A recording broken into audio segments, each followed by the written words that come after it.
I finished the prologue.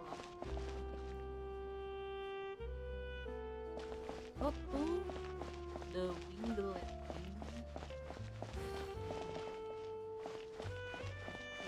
Yeah.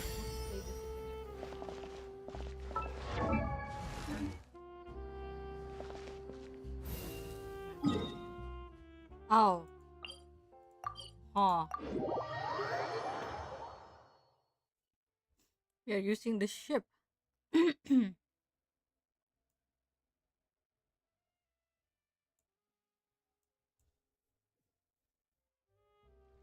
way! You brought the winglet up to the surface? All right. It'd make quite the grand backdrop for a film, don't you think? Paimon's more focused on the fact that this thing is supposed to be underwater, inside the fortress of Meropide. True. And keeping up with the maintenance on a vessel this big is a lot of work. It takes a crazy amount of manpower just to keep it up and running. Oh, Paimon kind of thought it just sat there until you needed it. I wish it were that simple. The truth is the maintenance costs on this thing are substantial, so we decided to rent it out during the festival to earn some extra mora. Besides, the inmates are the ones who keep it in good shape. Seeing the fruits of their labor put to use is a good form of social rehabilitation for them. Huh, you've really thought this through. What you think, Xavier? Is this a good place to shoot? Ah, I've got it! Good messieurs and mademoiselles, I've got it! Joy, mademoiselle. Gonna take that as a yes. Yeah. The beginning is the hardest part, and the opening of this film has been eluding me, but now I know just how it should start. Glad to hear it. Thanks for bringing us here, Risley. Right. Don't thank me just yet. This isn't quite a done deal. Huh? Not a done deal as in someone already rented it out? You said no other production teams had snatched it up. This person isn't affiliated with a production team. The rental fee was high enough to scare off plenty of other film crews, but she didn't blink. Made quite the generous offer, and didn't even attempt to haggle. Do you know what she plans to use it for? I'd like to at least have a rough idea before going in to negotiate. I didn't ask for the details, but I did see what looked like a fishing permit and a business license on her desk. My guess is she's planning on using it for some kind of restaurant or aquarium. Oh. A floating restaurant is sure to attract people. But Yeah. an aquarium sounds cool, too. The views from the ship make it a great spot for a date. The winglet might not be under my command right now, but it's always nice to see her admired. A film is sure to drum up some good publicity as well. I do hope we can work something out with the current captain. Well, guess we should head over and talk things out then. Best of luck. Best of luck. Okay, let's do this. Can I go with Hakim? So, Risley is not here to guide to have this ship. How the hell your ship can stay here, bro? Isn't that underwater stuff?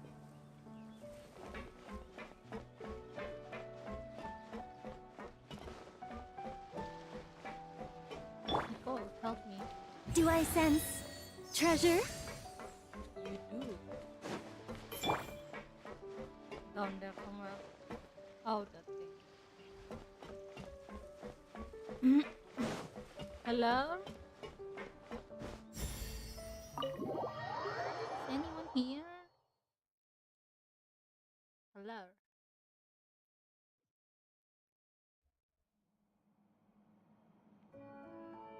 Wow!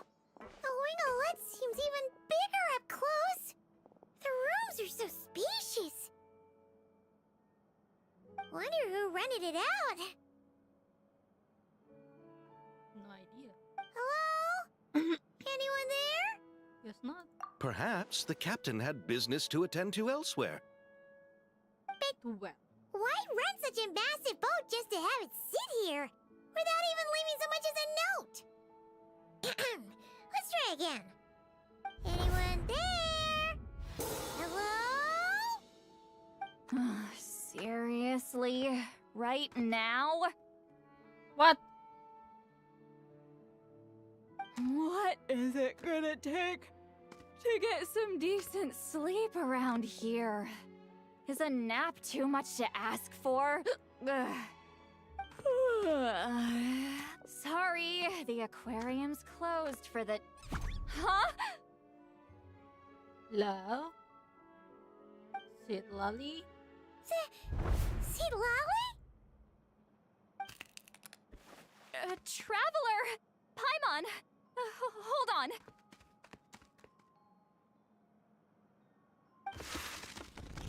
This is just great! How am I gonna go out dressed like this? What happened to my Wow. regular clothes? Why is it the animation? It's changed. Ooh. The wash! I put them in the wash after I drank too much and fell into the fountain. Oh, this can't be happening! Am I seriously gonna go out like this? Think we might have caught her at a bad time. See Lolly? I don't want to hear it. Hear what?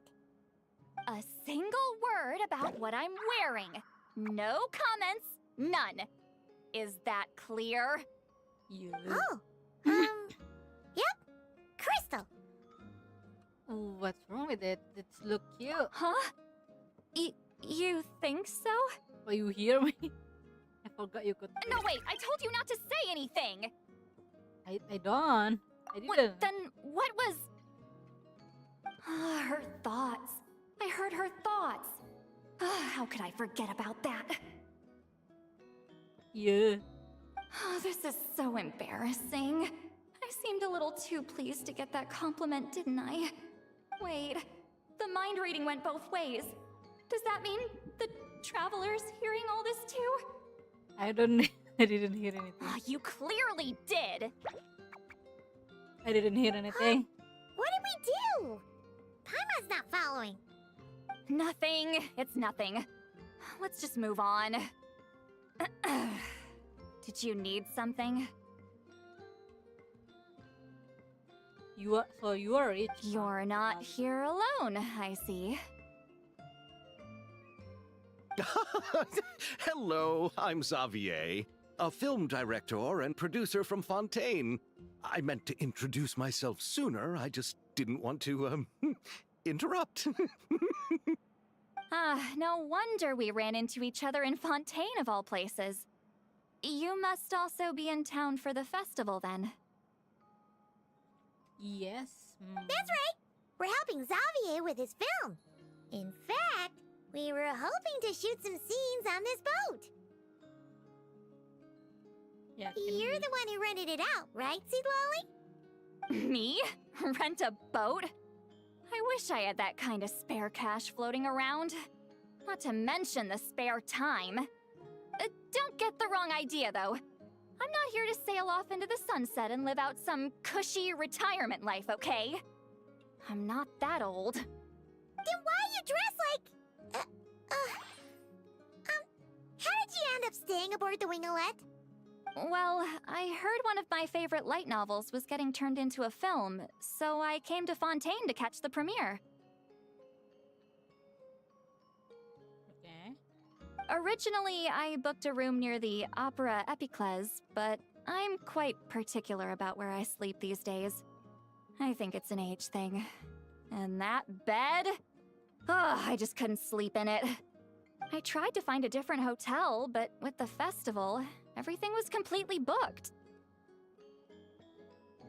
Just as I was worried I'd have to sleep under a bridge or something, I happened to spot a help wanted sign on the side of the road. Oh, so you're here to take care of the boat? No, I was hired to man the front desk. The pay is a bit low, but food and drinks are covered. And it includes room and board during the festival. Plus, the job is simple. So I thought I'd give it a shot. Wow. They actually thought you'd be a good fit, huh? What? You don't think I'm cut out for it? All I have to do is tell people the aquarium isn't open yet. Other than that, I'm free to do whatever I want. It's a pretty sweet gig. That's all? Yeah, I was also kinda shocked. But it's not a lie. Head downstairs and see for yourselves. There's nothing but empty tanks. Not a marine animal in sight. Did your boss mention anything about being open to film crews using this space? Our production was hoping to film on the deck for a few scenes. No. That never came up. You could just ask her. Oh, she's around? What kind of person is she? We should know what we're heading into. She's nice enough, I suppose. Pretty reasonable, too. Even offered for me to move to a bigger cabin if I was too cramped. Back at the Masters of the Nightwind, I'm used to being the one giving orders. But working under her doesn't feel like being bossed around. She seems to respect what I think. Wow, who's she this? sounds like a great boss. Who's this? She did tell me she'd rather not be disturbed, though. She's been working on an important project, so I'd keep it brief. Got it. Thanks for the heads up. All right, the captain's quarters are this way. I can take... Wait. But I'm wearing... Ugh, whatever. I doubt she'll care. Just follow me. Oh, this is your sleeping robe, huh? Miss Guillotin? These visitors were hoping to ask you about something. Cute.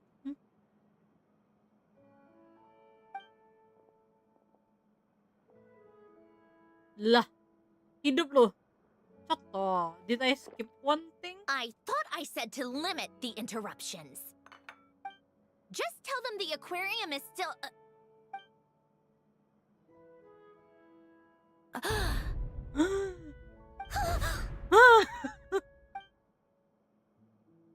Sandrone, you're here? Sandrone! Huh? You know each other? Are you okay, Sandrone? Do you still remember us? Everyone was so upset after what happened. We all missed you so much.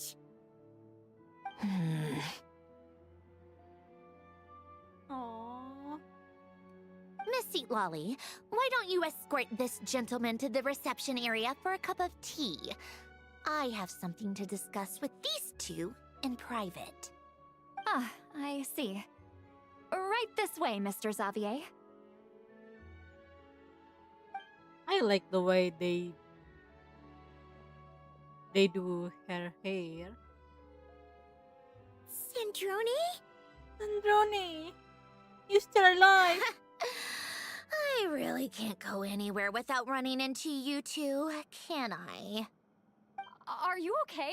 During the battle, your core, it was... Destroyed by that bastard Dottore. That's right. But as you can see, I'm fine now. No major issues. Or at least, there shouldn't be. Oh, what a relief! Why didn't you tell us sooner? Or come back to see your friends?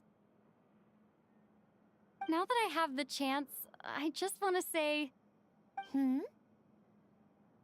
thank you for saving me.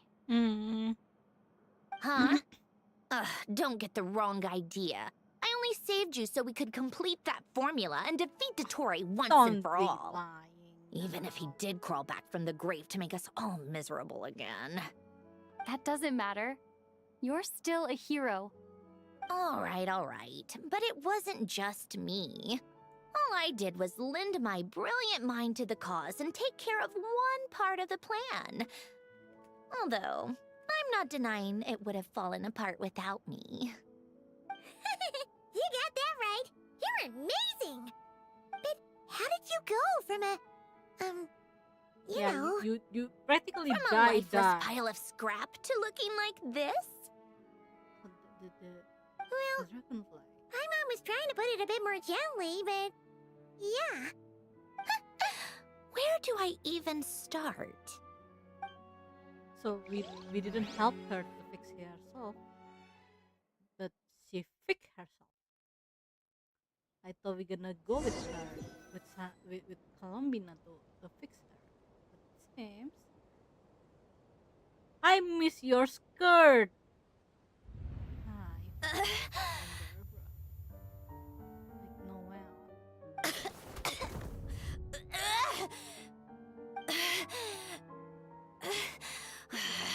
Curse it all! Curse. Oh, Where am I? where? Did we do it? How much time has passed? I'm not in one of that lunatic's experimental labs, am I? Wait. Fontanian decor. Books from the Research Institute. Phew. One thing at a time. Initiate self-diagnostics. Assess the extent of the damage. Cut power to compromised, non-essential components. Then reconstruct available action modules. Severe damage to the core. Dottore, you No. bastard. Polonia? So you're still alive, huh? But Polonia. Polonia, wake up! Activate! No. You're in even worse shape than me. Internal gears and energy circuits are barely intact. Extreme damage to the core, just like me. Rebooting is off the table. Even They if I could broke repair the damage, Them here, but I just don't put know it if- there, not even in the bed or something. Just on the floor, you used up all your critical energy in those final moments, didn't Like- you? throwing To her protect the and core of that Polonia guy away? in the hat, and the numerological array. Wait, the array. Yes! The prototype is still here. Are you gonna change your core Can with I her? even run it in this state? Whatever. like I have to try. Marcus finding I just need to confirm core, one thing. her. Activate the her. numerological Her. array. Connect the computing core to my Tuh, body. kan? I know. Just like I thought. It needs too much computing power.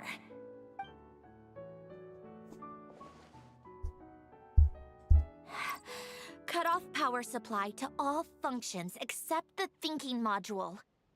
Please, I just need to ask one question. Initiate query regarding the 3 Moon Sisters. How many living moon goddesses are there in possession of the Trilunar Authority? 1. It worked. Aw. You did it, Columbina. You made it back. But how did I survive? And how did The you- self-diagnostics showed damage severe enough to shut me down for good. What triggered the reboot? Huh? A built-in message? Only visible after a core reboot. The final gift.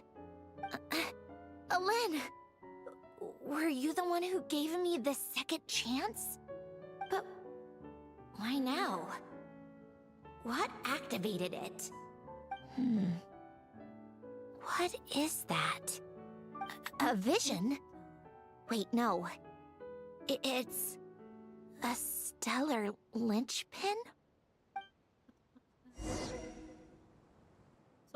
So now they could make vision for people. A stellar linchpin? What's that? You can think of it as a rare kind of vision. As for what causes one to manifest, well, that's still unknown. But in Snezhnaya, or in Afatui's research at least, it's believed to have some connection to the third descender.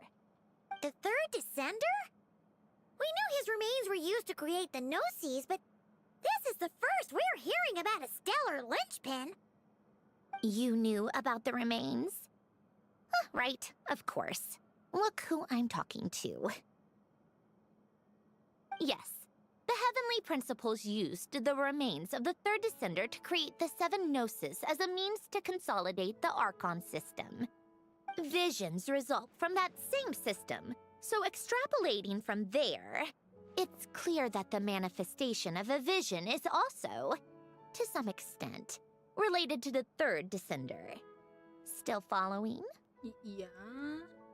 Like, it's still the thingy. For those that wield them, visions serve as a means to channel elemental power.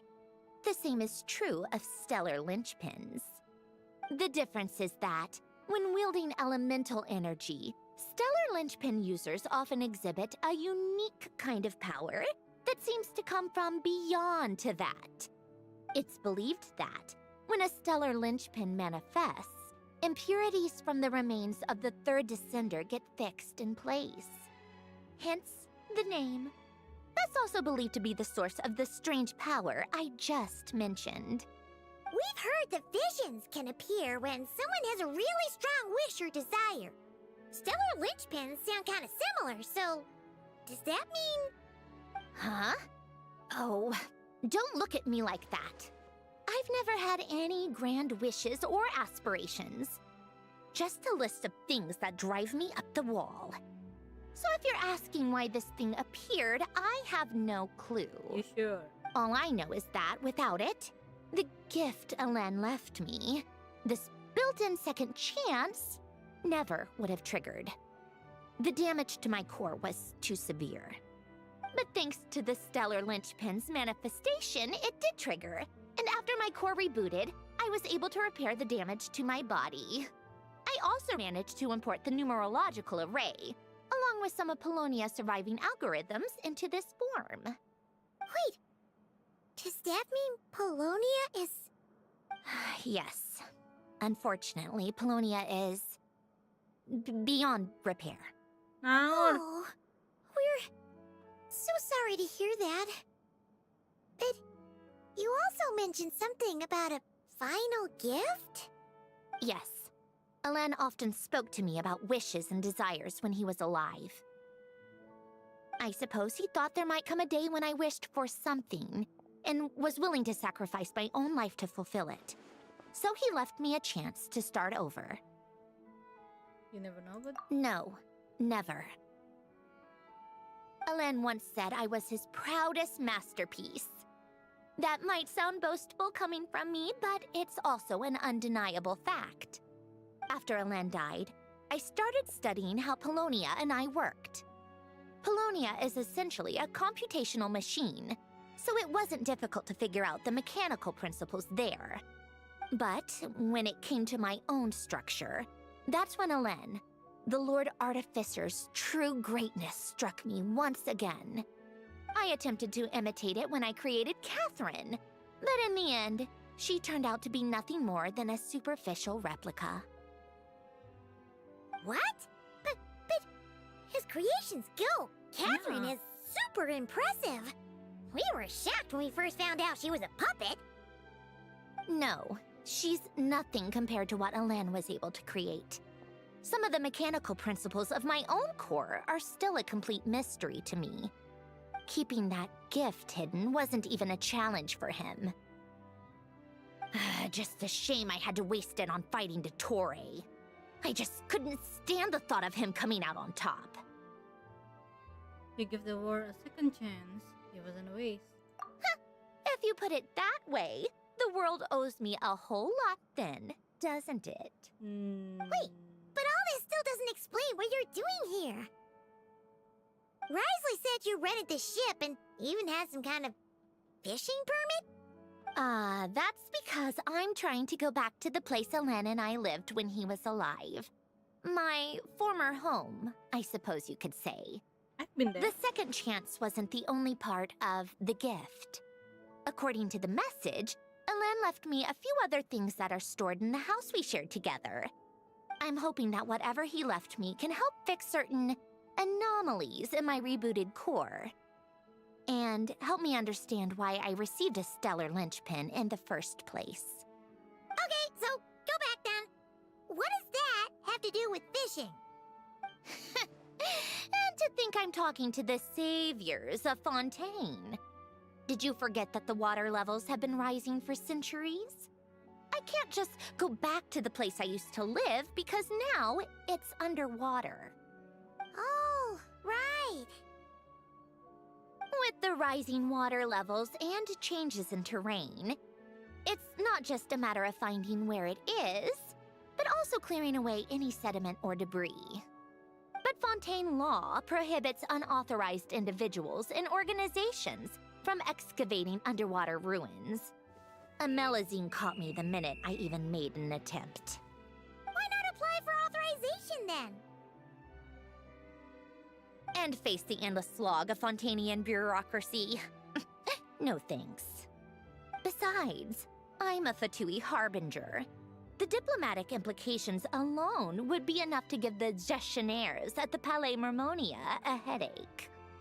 A fishing permit, on the other hand, isn't difficult to obtain at all. Minimal paperwork required, and under the name Guillotin, the application was a cinch. So you're exploiting a legal loophole? Am I? That underwater home belongs to me.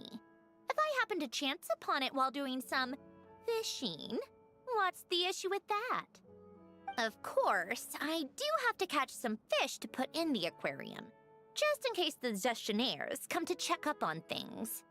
That's also the reason I hired someone to man the front desk. Huh? But isn't that kind of a waste? He went to all the trouble of getting a business license and rented out this giant ship. Just for show? If you want to run an aquarium that bad, be my guest. Use the facilities however you want.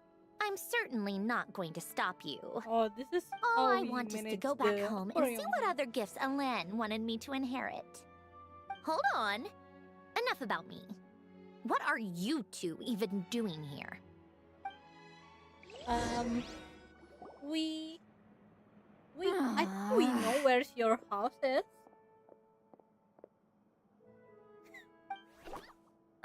Seriously?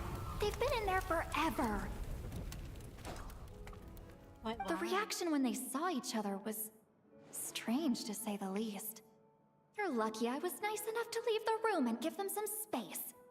Back in the Masters of the Nightwind, I'm the one who gets to kick people out. I just want to know what they're Wait. talking about. Should I cast a little eavesdropping spell? Oh, no, what am I thinking? I'm Granny Eastley, the great shaman of the Masters of the Nightwind. I can't do something like that. This is just ridiculous. Making me wait out here for so long? Where's their respect for their elders? Oh, here they are. Here they are. Were you back there arguing or something? What took you so long? It's kind of complicated. The two of you are already acquainted with Miss Guillotin, then? Yes.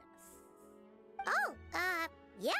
But don't worry, we got everything sorted. Mhm. Sandrone agreed to let us shoot on the ship, but it has to be when she's not here. When she's not here? That's right. You'll excuse me if I didn't exactly ask for this little reunion. I wasn't planning on seeing anyone. Like I said, my core is severely damaged. Even with the gift, there are anomalies that are making things unstable. Aww. So you I don't You're even know afraid if I you're can gonna hurt continue to people, huh? function without issues. So the Yeah. priority is to fix these anomalies and get answers to my own questions. Then I can see the people that need seeing. Yeah. Anyway, just let Sandrone know when you plan to film Xavier, and she'll, steer clear. I do hope I'm not causing Miss Guillotin too much trouble. Guillotin, too much trouble. No! She just wants to keep a low profile for her own, complicated reasons. Yeah. She doesn't want anyone else to know she's here. Understood. I'll be sure to keep that in mind. But Oh, how and could you run the Zalale? thing first? Huh?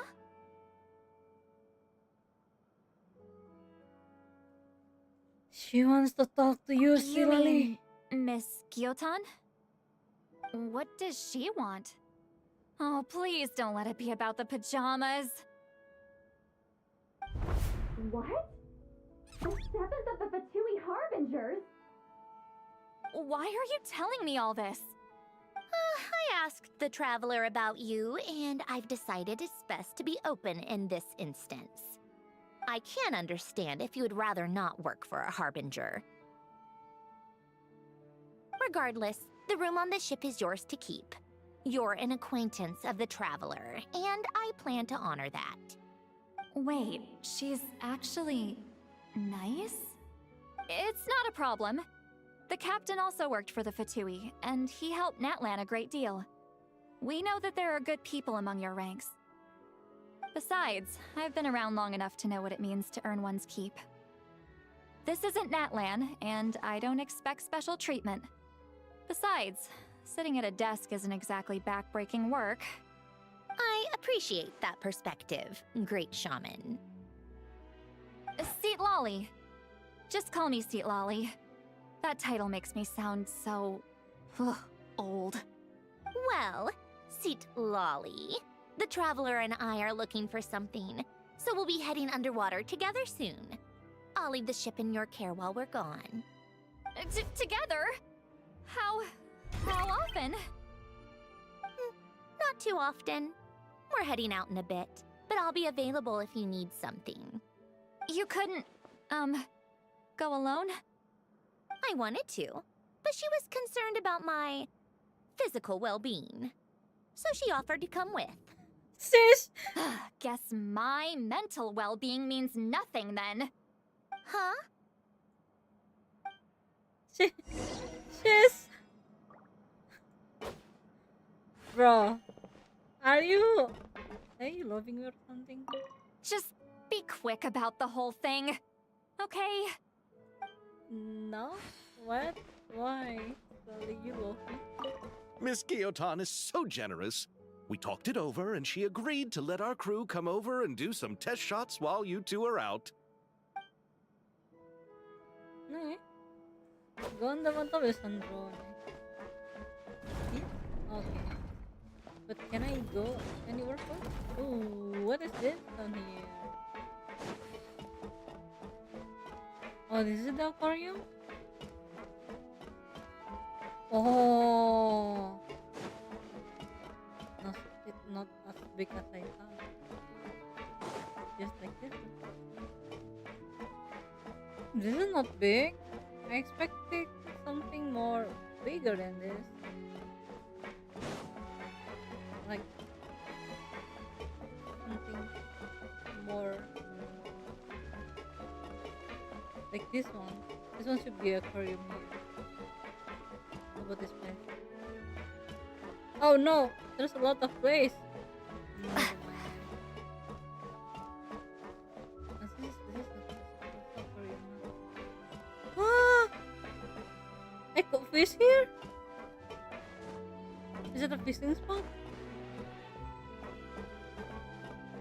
Oh, yeah, she does fishing then. That's the fishing. Ow.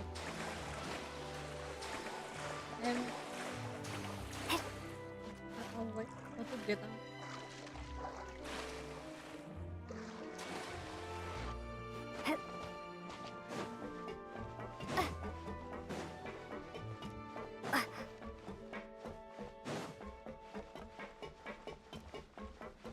Yeah, so the aquarium just there. This bus is for her. This bus is nothing. That's the outside. This bus is nothing. Okay. So nothing big. Where do you sleep, Sandrone? What is this in your table? Whatever, Nani.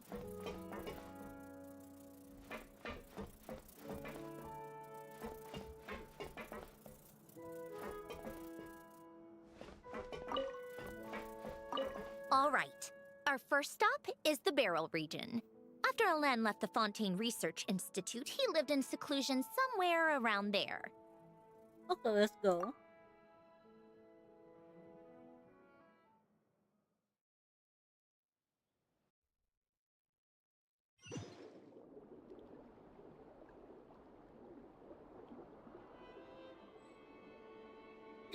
I could use you. Can I bring you outside? No.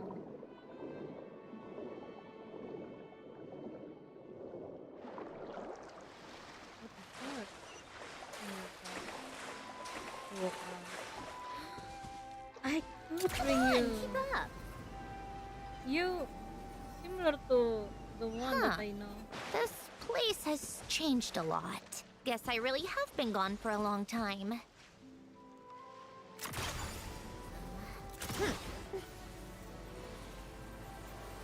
I want to try you, but I can't.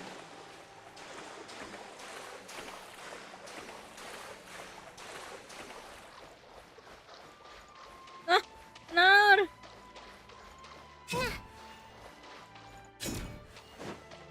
So how is your tech? I haven't used you yet. Yeah.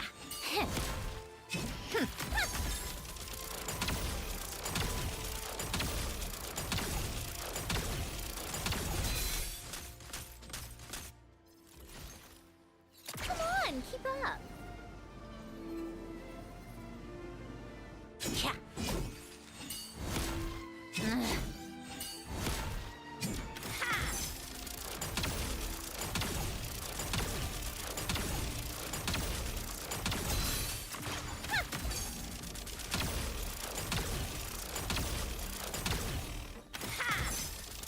How tiresome.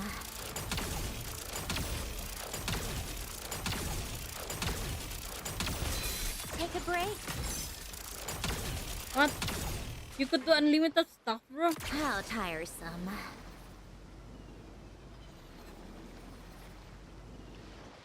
You look like Novelet.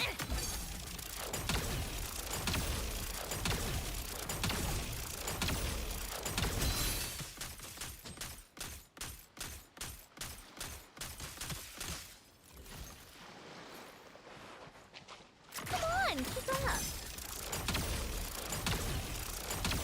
How tiresome.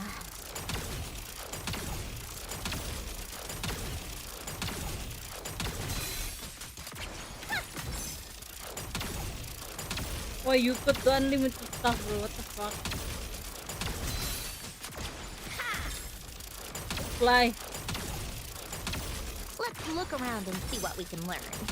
Oh, and don't forget to catch a few to take back. We need to keep up appearances, remember.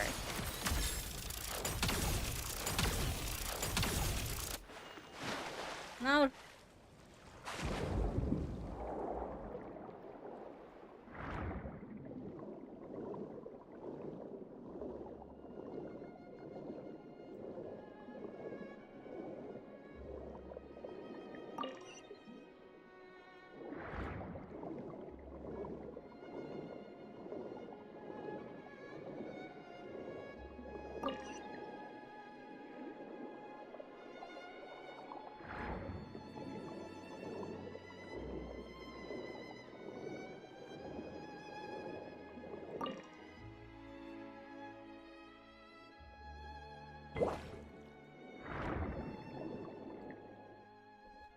Poisson Return to isn't too far from here, right? It's Poisson. all a bit nostalgic, I guess. Back when I lived here, all this was still above water. What? All right. I have a general understanding of the terrain changes and sediment accumulation. We can stop here for now.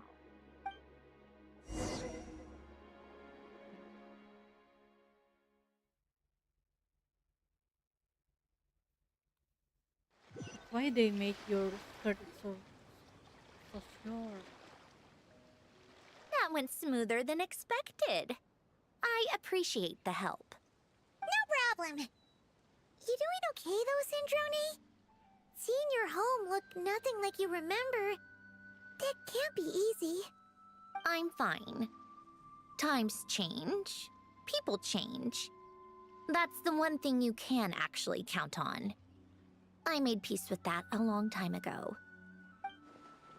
Hmm. You should head back and put them in the aquarium tanks.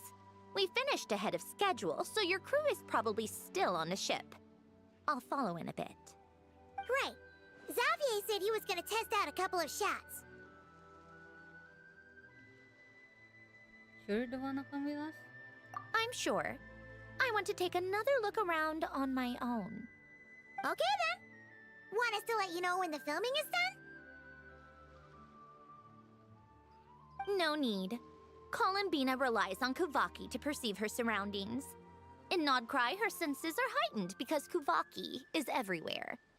But here, as long as she doesn't activate her abilities, her range of perception should be equivalent to an average person's line of sight. I figured that out back in Snezhnaya. That's oddly specific. I have hiding from her down to a science. So, what? Things might be a bit different now that she's merged with the Moon Sisters, but I doubt there's been a drastic change. The point is, you two can head back. Don't worry about me. You don't wanna meet her? Okay, Are if you say sure? so. Come find us on the ship mean- if you need anything. Should come back with us and meet her. See, she looking for you, Sandrone.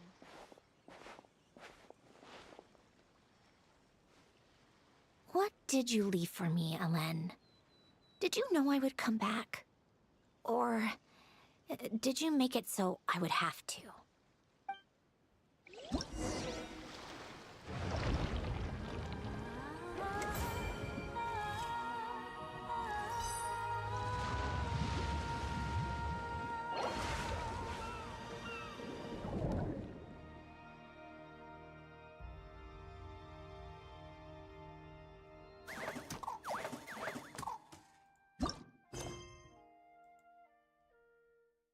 Okay, this one is the new thing.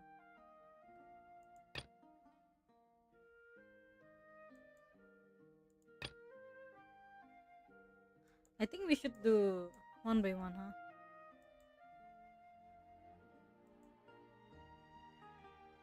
This one first, I think. Or the farthest one first. Iluga. Yeah. Let's do all of this one by one. It's a limited time, right? Or that's not a limited time. I think the blue one is the blue marking one. It's limited time. Hello. Are you speaking to Where me? could they be? Oh yes. This is turning into a major headache. Iluga, Nightmare Burning Heart, head of the Lakekeepers Investigation Squad. He's always at the forefront during battle, leading his squad against the Wild Hunt incursion. He is warm-hearted by nature, and constantly look out for those around him, sometimes to the point of overworrying. His tendency is driven both by his personality and by an instinct rooted in the past experience. To prevent such tragedies from repeating, he decides to take up the like himself to ensure the path ahead is illuminated for each and every one of his companions. What now, boss? Forget our brothers and sisters over at the lighthouse waiting to get to work. If we don't have enough fuel, it's lights out for the entire camp. Yeah, we gotta think of something, squad leader. Don't worry. Head back to your posts. I'll take care of this. Him in my team, right? Like I just got Traveler, Paimon, good to see you. Hey there, see Iglua. you, Iglua. Why is everyone gathered here at the entrance? It seems like you have got a lot of your fate. Has something happened? It's fine. Just a minor issue, really. And I'm already on the case. Come on, Iglua. It's You're always trying to fix things by yourself on the down low. Just tell us. It couldn't hurt. Or is it because you're too embarrassed to say? No way. I just don't want everyone in town worrying about things that I can handle on my own. But since you're both part of the investigation squad now, I won't treat you like outsiders. Still, this isn't exactly the place for a chat. Come on in. I'll tell you more inside.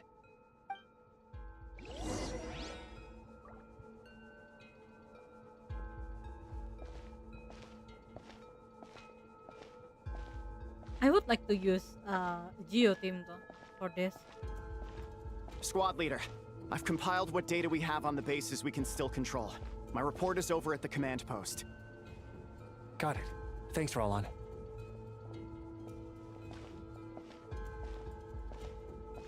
Young master, it's my first time to meet you. Like meet you. You walk so fast, young master. Wait for me. Squad leader, our comrades in the east seem to have butted heads with the Fatui. Haven't finished They this. say they're going to send someone over. Got it. I'll be over as soon as I can.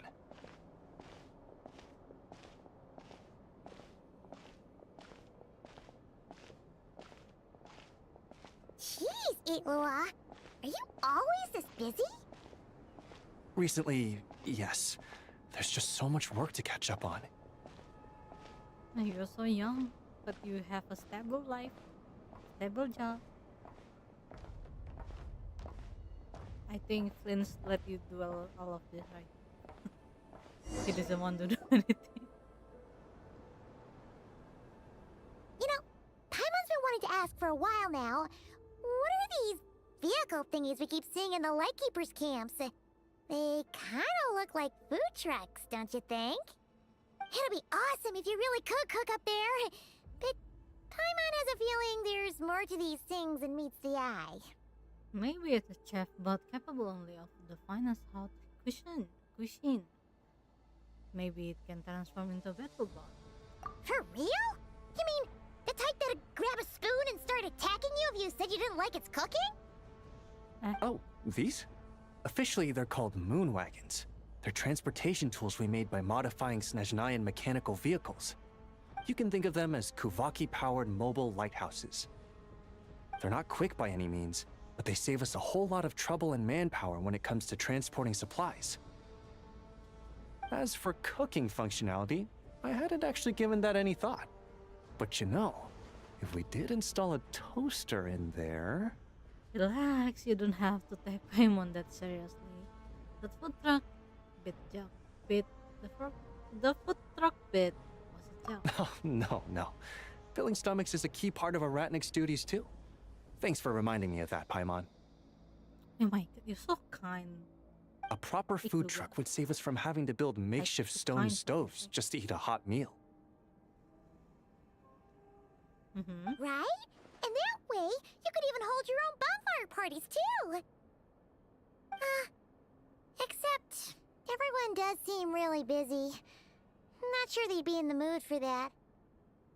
Actually, I really hope that one day we can. Just the thought of it makes me smile. But that day will have to wait. For now, at least. Yeah, it's all because of the wild hunt, isn't it? Yes. Flint did send word from the south that the strongest wild hunt anomaly we know of has been destroyed with your help. But it continues to cause havoc elsewhere, so there's no easing off for us. Not only must we shore up our bases themselves, we also need to ensure that the roads are clear, which entails dispatching Ratniki at regular intervals to patrol vast areas of land. Whew. Just listening to all that is kind of tiring already. You Lightkeepers sure have it tough. And that's just the basics. The real danger lies with those wild hunt outbreaks that suddenly just appear out of nowhere. Such tasks are all handled by Gramps, Flynn's, Olav, and those guys. I can't have Gramps fretting over every last thing, so I've taken over handling of the groundwork. Honestly, compared to our shortage of manpower, supply prep is nothing. To continue on the topic of food, even the best cook in the world couldn't do anything without ingredients. Over the years, many of our former bases have fallen into disrepair, making them ill-suited for long-term postings. At the moment, everyone has to shuttle back and forth between our camps and HQ, leading to fewer and fewer people available for combat deployments. Yup, and that's turning this place into a permanent base.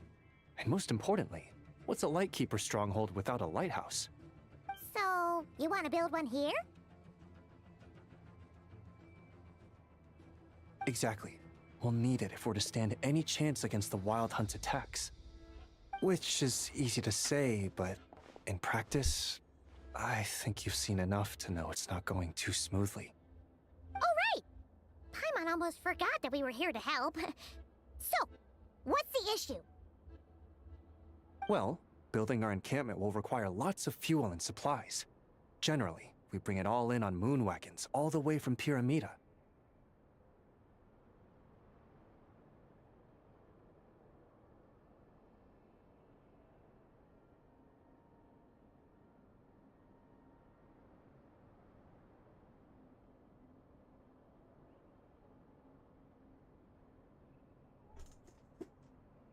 Couldn't you get the material from somewhere nearer? I see a lot of potential timber nearby. If only it were so simple. The main problem is, we need a special kind of oil refined using Kuvaki. It's true that the plants nearby are full of Kuvaki, and they'll keep us going. For a while, at least. But supplying the fuel for a lighthouse is a whole other ballgame. Unfortunately, though, there's been no sign of the supplies that should have arrived last night. Valdez is in charge of transport, and he's always been meticulous, so it's unlikely that he got careless and missed the timing or something. And that's precisely why I'm worried that they might have encountered some trouble. Hold up. Deep breaths. Don't get worked up. I've seen things like this happen many times before. Yeah, there's always a way out of every jam. Even if that means being trapped inside a sealed barrel or getting buried neck deep. Surely this can't be any worse than that. Don't tell me that's actually happened. I guess I underestimated you two again. If you think that's wild, we've been in prison and in the Fortress of Mero Pit as well. Anyway, we can have a look around. Yeah, Maybe they've just lost their we way. have been Maybe so. arrested before, Anyway, you know. there's no time to lose. We So got follow me. arrested and stayed Yep. there like Let's 10 days or something.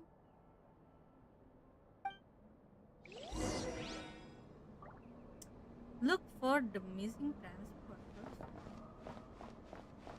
But first of all, I'm gonna take this with me. This baby up here. Hey. Come on. Something here.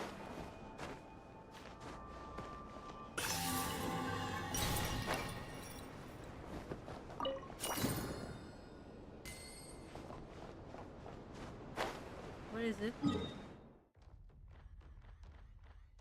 Huh. Strange. I thought I just heard something. Almost like...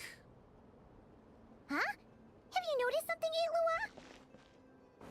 Ilua? Never mind that for now. Look over there. I think that's our missing transport. Well, that's weird. That's the vehicle, all right, but there doesn't seem to be anyone around. Huh? Is someone there? Help! Please, help me! Wait. What help you?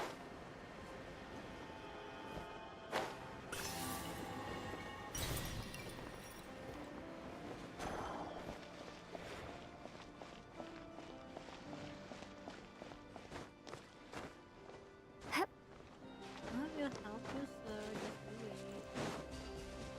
Oh, by the way, I don't know how to do this. T.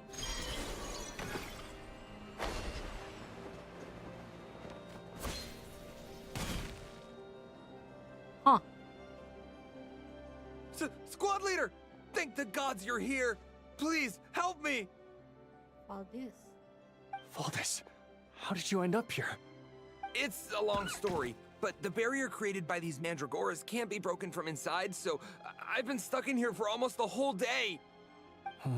Something about this doesn't quite add up. This place isn't on the main road from Pyramida, nor is it some sort of shortcut. And as for the Mandragoras, they wouldn't usually bother passersby unless they were trespassing on their territory.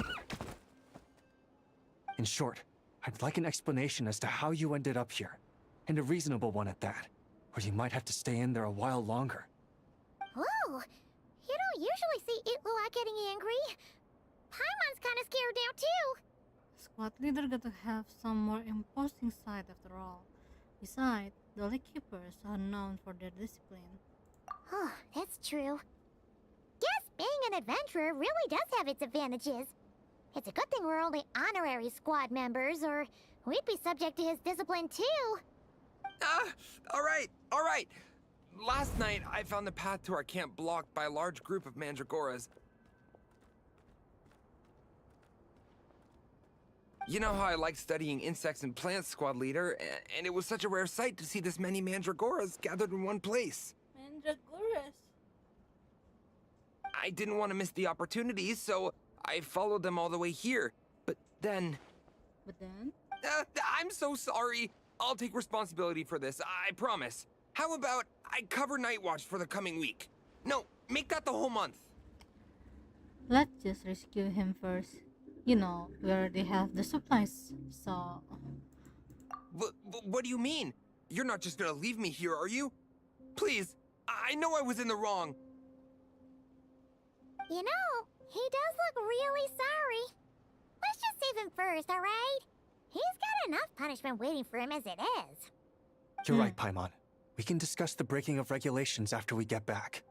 For now, let's concentrate on getting him out of here. Yeah. I could use your help again, Traveler. Yes. Thank you.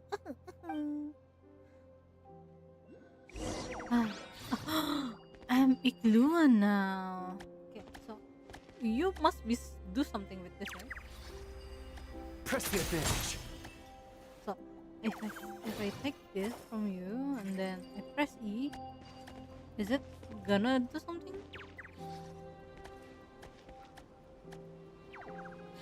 This is the hardest word. You're in my sights. Okay, it's different one.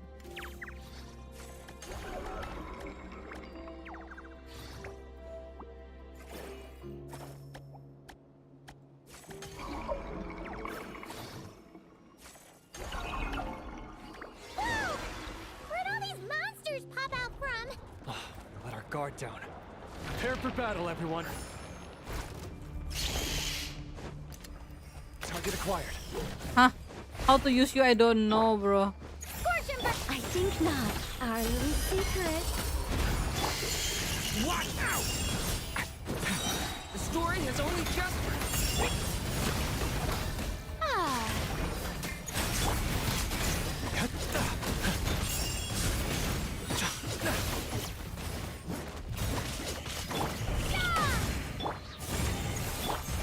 Leave it to me! Wait. So he's healing. How nice of you. Behold, the dawn! I live within you. Watch out!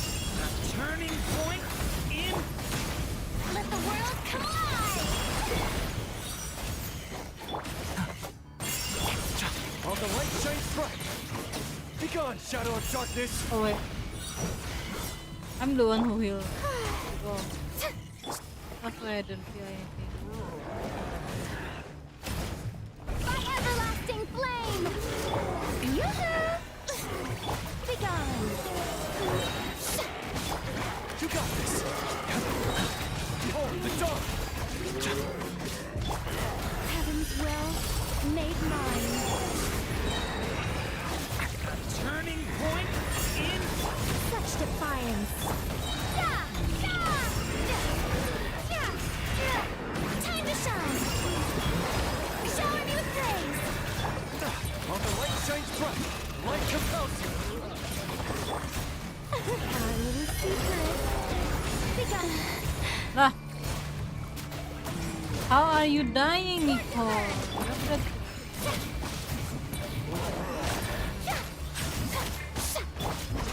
shadow of darkness, gotta hold fast. Get back! The abyss is burning! May I present? Yeah! Yeah! A new dawn rises!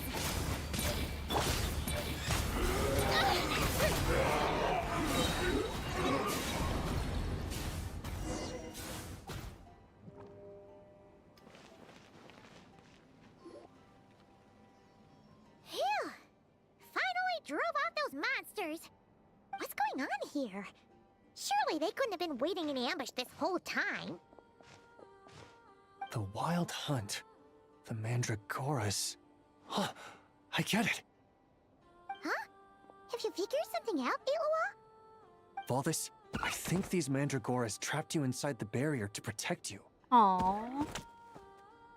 They're very sensitive to shifts in their environment. I myself heard some strange murmurs on the way here.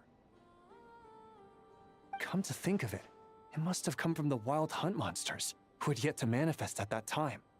These Mandragoras must have detected them very early on, which is why they barred your path and prevented you from continuing onward. Only to have you follow them anyway, leaving them no choice but to trap you here for your protection. I see. So that's what was going on. No wonder they refused to leave the area. They probably only protected you because they detected the scent of grass and flowers on your person. Perhaps because of all the time you spend around them. Either way, thank you both. There doesn't seem to be any further danger. Mine. There they go. Adorable little fellas, huh? And they didn't even ask for a reward. Imagine if we had them around to watch our backs. We'd never have to worry about being ambushed while opening treasure chests again. You know, putting it like that, it was kind of understandable that Valdis would want to follow them. Right? Finally, someone understands me. Nice try, buddy. But that's no excuse for neglecting your duties. I know. I'm sorry. I'll take whatever's coming to me. All right. Now that we've got him out, Alright. let's head back. The others are probably starting to worry. Alright.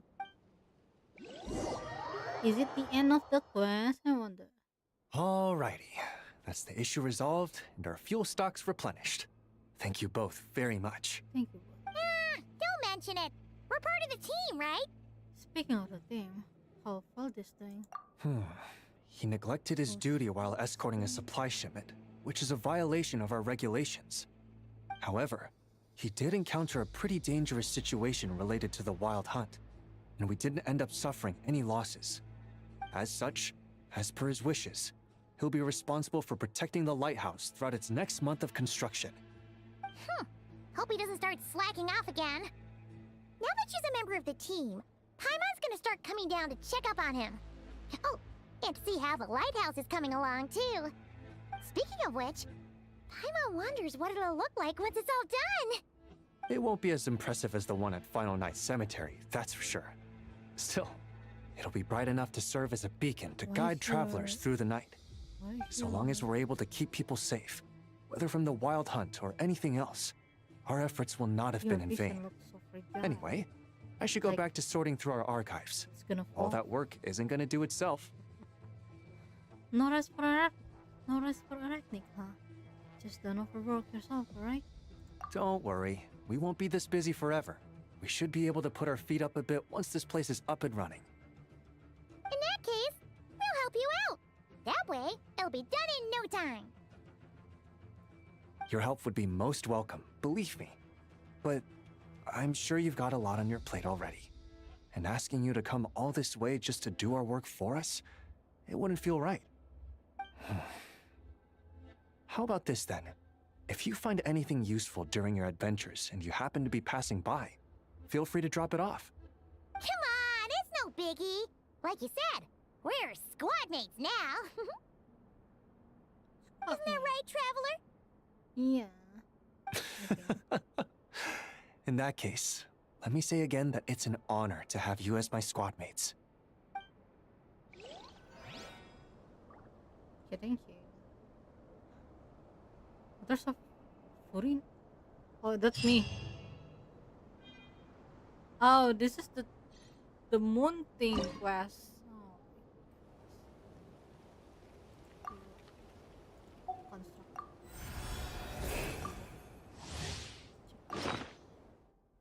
Okay, the same thing for everything. Rewards.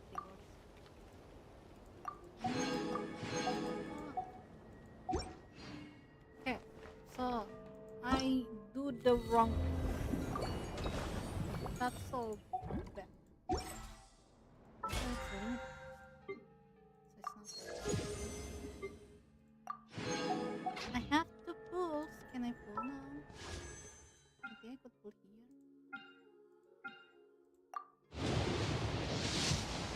Are you done show them? The second bueno?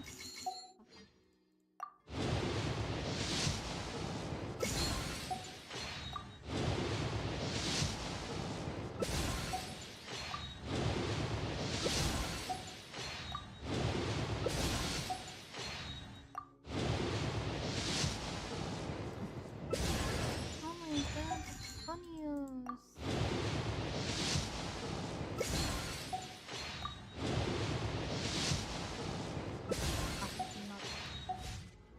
Nothing good. So this is the outfit. What is the fourth? The fourth star.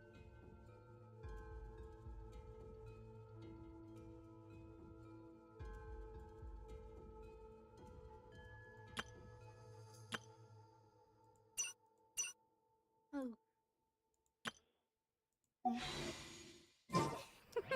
So apparently I want to change the party. Like I like this. This people.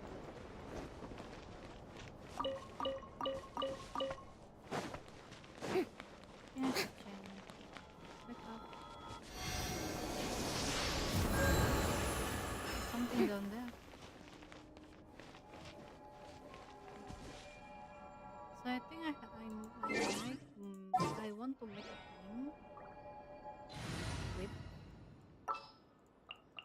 with Kombubina in there and the Jiu team. So then Kombubina, Zhongli, and of course is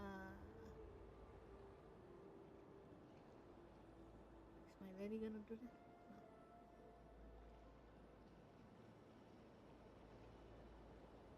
My lady. Allow me Because to we're lend you gonna do some the moonlight. Fontaine thing. And I think I need the traveler to be Fontainian traveler. But first, I'm going to here and take my thing.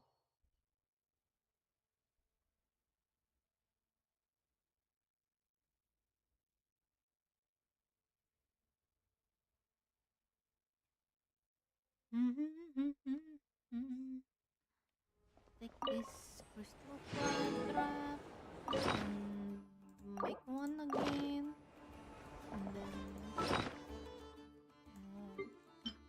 no, no. Put this down and then why are you here? Parametric transformation, and then I'm gonna put my it's gonna be wow.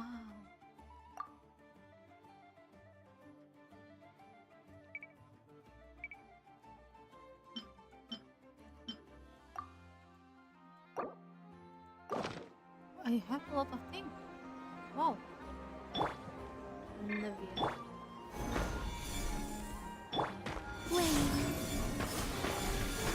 This land holds nothing but promise for adventurers who walks of life. Wouldn't you agree?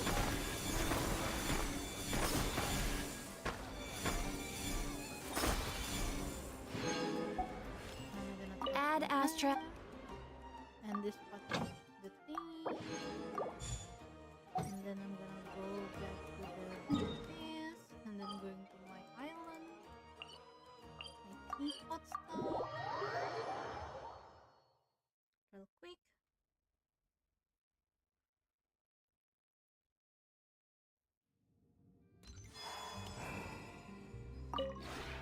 This realm is...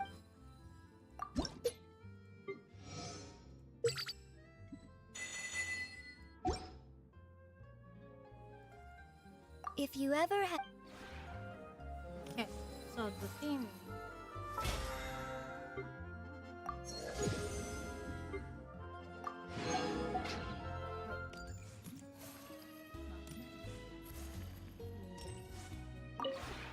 This realm is... The deep.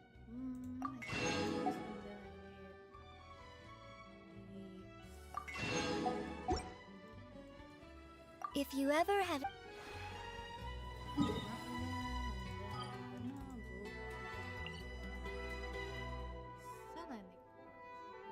No, go to the fountain.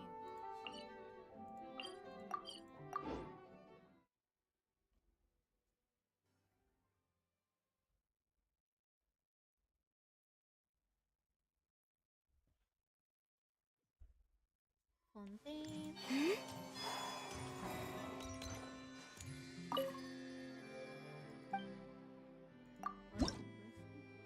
What? No. Traveler. Resonate with Hydro. Ooh. Yeah. And then we could do the Serenic one.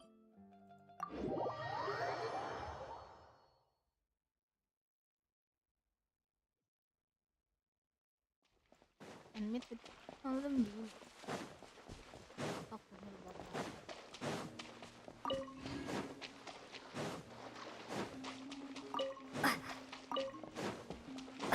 Like, that tickles. where are you? What? Where the fuck are you?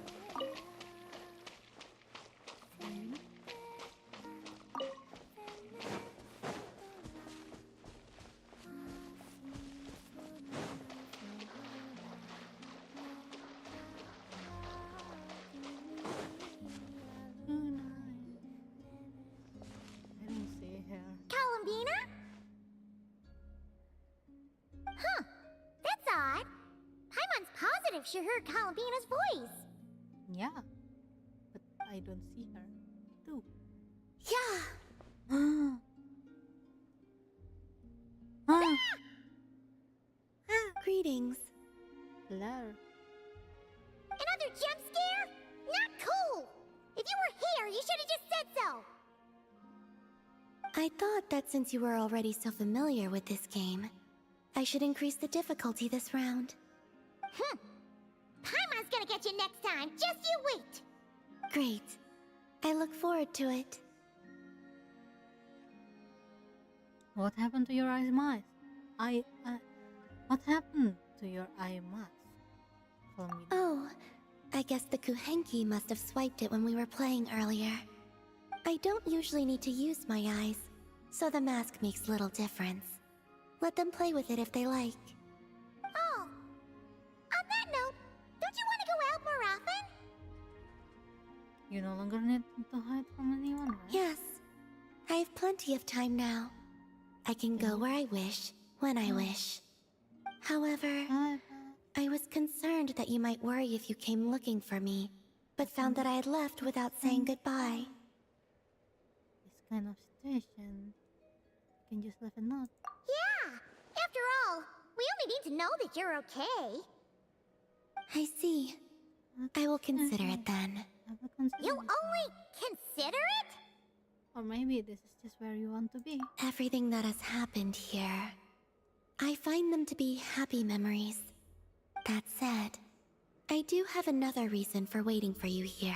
Yeah? And What is it? what's that? To give you a pleasant surprise.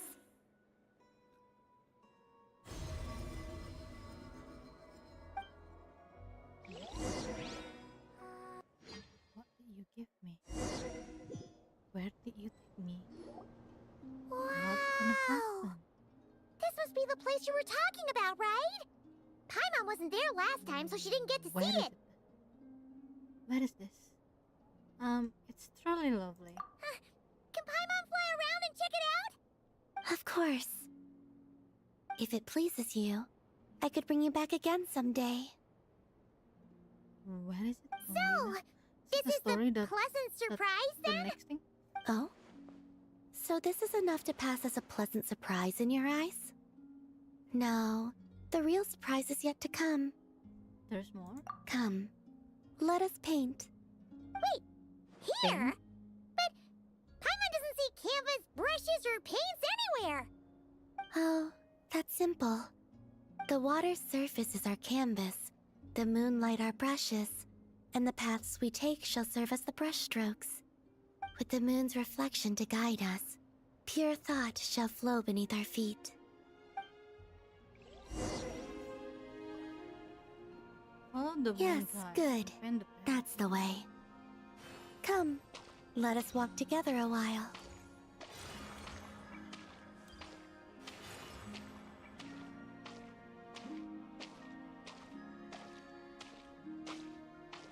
When the traveler advances, the moon walks by his side.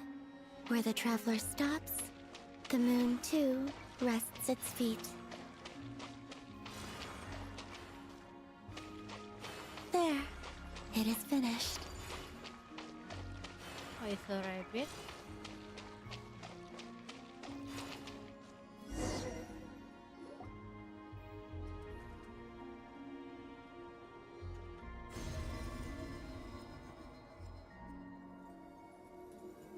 No, it's your thingy.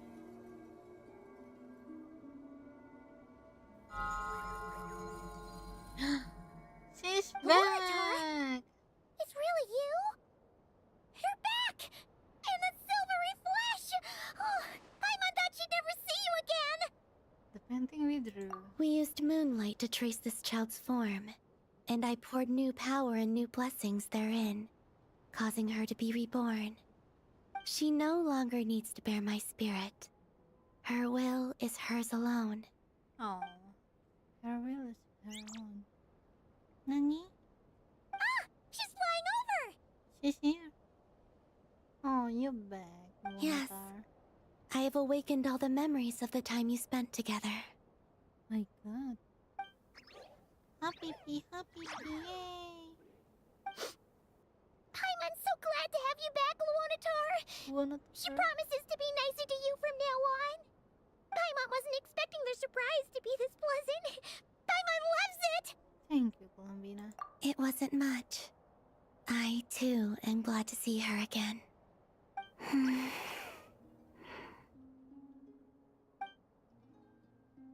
Oh, they're hugging. She's the right touches to Lonatar, but her expression is different from before. Look, she looks at Lonatar as not as merely a created familiar, but as a familiar friend. Go. You must miss them, surely.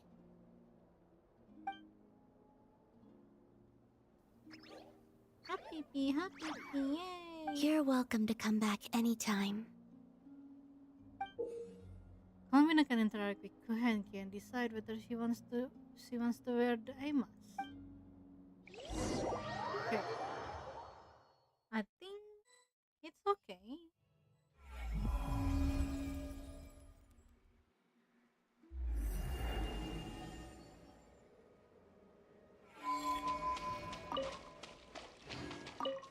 Now, I know how fond you are of them, but let's not cause them any trouble now, alright?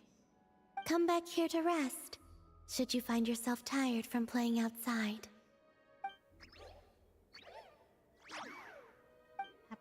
Happy pee, yay! Okay. So, you mean I could change her thing? Here. What am I? Should I ask the Kuhenki to hold on to the eye mask for me?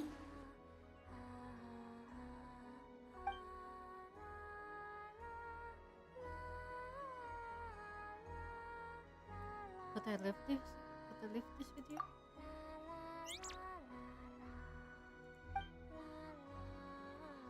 Oh.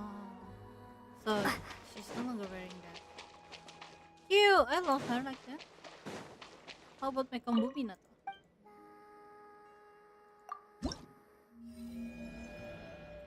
have a lot of things to do, so it's taking so long.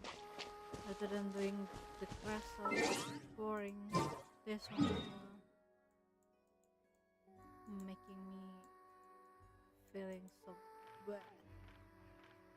Okay, so apparently I cannot see what the fuck here. Okay, still oh, huh? What is that? What is this? I never seen this before, so this is not the end yet, huh? Is this new? Oh no, this is so.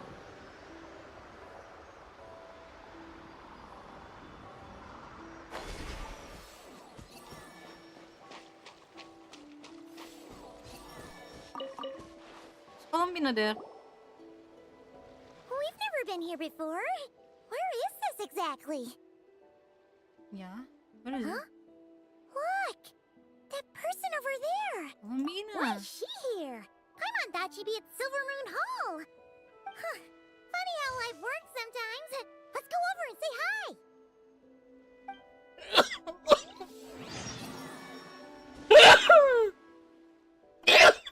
The world opened itself before those the noble heart. Dunama Pit. Okay, that's another quest. Leap. Oh wow, there's a lot of stuff. Huh? Okay, I'm not going to do this. I know this one is the thing. If that's a word. The Witch Lodge. Mysterious place. Ah, this is for the thingy. Okay. Time is remaining. 20 days. Complete this quest, the Witch Revelation. Okay, so let's do this one. Cerberus. Cerberus. There.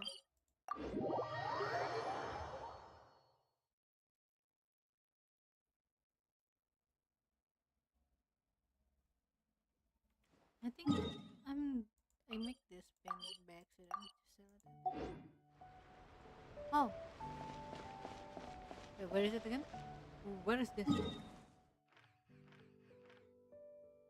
Lumidus, Lumidus Harbor. Harbor.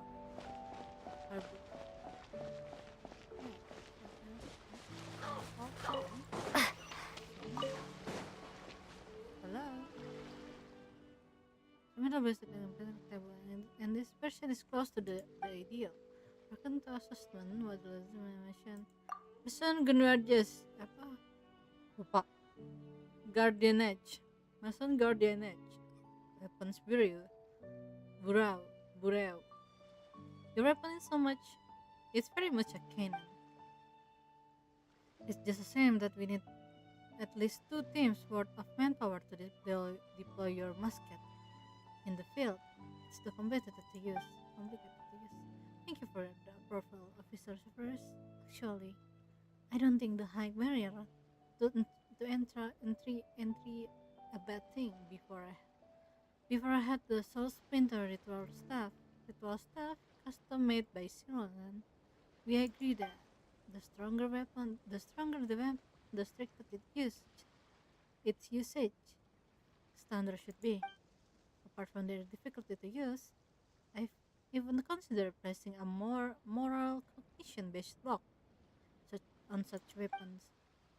That way, we can ensure they are wielded by the right people, preventing any immense damage resulting from criminal theft. That's of my concerns, Officer Casca. Weapon theft that leads to committed crime is not uncommon here in Fontaine. Oh, so many old friends. Fontaine's missing Guardianage, not Landflower Feather clans, and a Knight of Phineas. What's going on with this little gathering of yours? Convening a multilateral exchange? Another joint war game? bullseyes. You caught on to the situation immediately, traveler. Some sometimes back, the special part patrol sends Truena, Truena to Liyue to take part in a joint war game. That war game became a catalyst for ever more frequent exchange between the armored force of various nations. This time around, it's routine ballistic war game between Fontaine and Mondstadt, aimed at sharpening combatants' battlefield planning capabilities of all sides. And this time, thanks to our friends in the Night of Favonius putting in a good word, the warriors of Nathan Feather clans have joined the war game as well. The Flower Petal clans warrior are skilled at fighting while in flight. They are opened the doors to a whole new world for us. The knight must have gotten to know the Netherlands warrior during the expedition then. Paimon should have thought that sooner. But what is ballistic war game really? Paimon understand every word individually, but put them together as is that get a little confusing. Doesn't shooting just mean firing the gun and being done with it? Are bullets allowed in war games too? Aha! If everyone had unlimited ammunition, you'd just hold down the trigger, and most enemies would be no problem at all. But combatant is a long drawn out process. A shooter can only carry so much ammunition, so every shot needs to land, and to land strategically. So the Knight of Favonius have developed a new type of grenade to help shooters sharpen their understanding. The principle behind it is a little complicated though. As for specific, I'll let our friends from the Knight of Favonius walk you through it. Coming, apologize. I was buried in a report organizing and hadn't been noticed honorary knight and her little white companion. My greetings to you both. I'm Hedwig, member of Knight, member of Knight of Favonius General Affair Company. I'm in charge in recording proceeding for this war game and coordinating between the gunsmith and our other allies. Speaking of which, the device for this rounds actually has a connection to you too. Do you remember the strange summer curse tattoo that once appeared in the Dovepad doors? Visually, not time ago that. Long time ago that. Don't remember, doesn't matter, doesn't it? Visually. Even Paimon is a bit fuzzy on it. Hedwig, why don't you give us the short vision? Right then.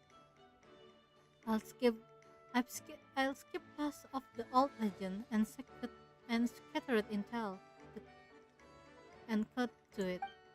According to investigation company findings, that statue that worked of an ancient Samakal, the leader of Broad, Kordrik had taken an used domain and reshaped it into a place to drill this battle formation. The honorary knight defeat once Kordrik lingering shadow bats back then, which caused the domain to collapse, and the eyes of the panel that oversaw the formation scattered out into the open. Once the support company had a simple in hand, they spent the better part of a year carefully disassembling and analyzing it. Eventually, eventually, they got the technology figured out, combine it with the design principle of Lewis overhead surveillance device, and produced a kind of visualizing observation grenade meant for long range reconnaissance, reconnaissance, reconnaissance, reconnaissance, reconnaissance, reconnaissance, so a shooter can get their information from position of safety. What a roundabout journey! I would never imagine that the little fellow we warp up without much fanfare would leave behind such mysterious treasure. The upside is, in the wargame setting, the observation grenades let shooters see through the eyes of the run in flight, depending their grasp of the trajectory and obstacles. So they can practice shooting strategy geared toward so they can practice shooting strategies geared toward different scenario. It works on quite a few per little angles. As for us, Flower Feather Clans member, our Saurian rider often have difficulty determining the effect of the shoot we make while riding our Cucussars. We are up in the sky after all, with our target being far away. Those observation grenades can thus help us conduct battlefield damage assessment. That's a term I learned from the Special Patrol. By the by, it's a very conscious concept. Conscious, concise, concise, concise concept. Sounds pretty neat. Glad to be to help. Glad to be of help. At present, the people involved in the war game have completed everything to our two leaders, Haska and Severus. We have designated for them. All that's left to complete our war game with an expanded samples. Since you are here, Honorary Knight, would you like to try it out? By all means. I did notice during the Fontinalia Film Festival that you're quick at crack shot and an inspired one too. That's perfect. And personal interest to see how much your marksmanship improved over the years, Limonette. And from the perspective of the war game, your lack of familiarity with the observation grenades may means that you can form an excellent control group for us. Yeah, Lemonade. It does feel like this grenade thing has a real history with us. Make us file its effect for ourselves, huh? It should be pretty fun. Guess I'll have to step up and take this seriously. A bit of marksmanship practice is good for me too. Totally. An extra skill, an extra skill, an extra skill, right? Never know it will run into some sort of bad guy who can only be taken out with musket or something. Great, great. In that case, I prepared the venue and notify all those we have playing our targets. The rules are simple. Make a few adjustments as possible while defeating your targets efficiently. I should I should first say that this drill was meant to be tough. Even the special patrol previous marksmanship instructor, Engine, Engine, has barely able to pass. But I suspect you'll do just fine. Of course, there's no need to feel pressure. Sometimes shooting is not just about technique, but also about inspiration that arrive as light as feathers, and a little luck a little luck, look, luck to send it off on the wind. Don't think of this as a test, but more as a relaxing game. Perhaps you'll gain something unexpected from all this, hmm? Okay. In final long-range cyclone, Traveler must fire an observation grenade to hit every target in the drill ground without touching any obstacles. After hitting a target, the observation grenade can be fired again from the target current position in a new direction, continuing to fly in a straight line. The challenge fails if it's hit an obstacle. The feather the fatter the observation the observation grenade flies before hitting hitting a target, the higher the scores. To get a high score in the drill, plan your trajectory carefully. I'm for long range hits whenever possible. Mark targets, arranging the fighting order to help plan the projectile path. Aim the target and select the corresponding button to mark it. Select the same button again to unmark it. You can also use the clear all option to remove all current target marks. I'm not gonna do this, right? Constellation. What I never used the Lumine, so I didn't know I get. Yeah, so I know wrong satellites. Okay, that's the challenge thing. Let's back to our story.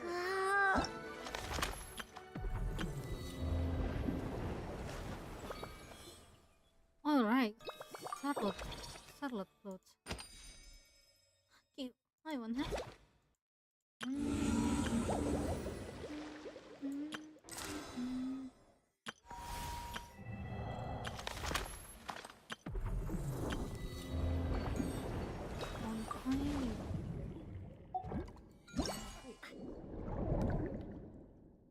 Okay, let's do this first. I think I want to play the thingy.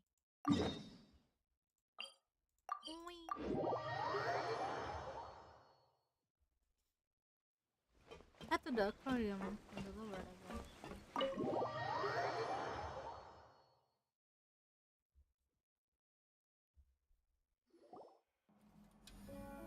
Oh.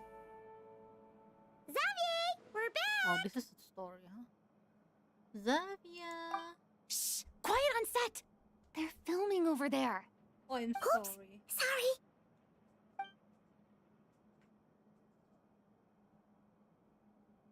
Who's dying?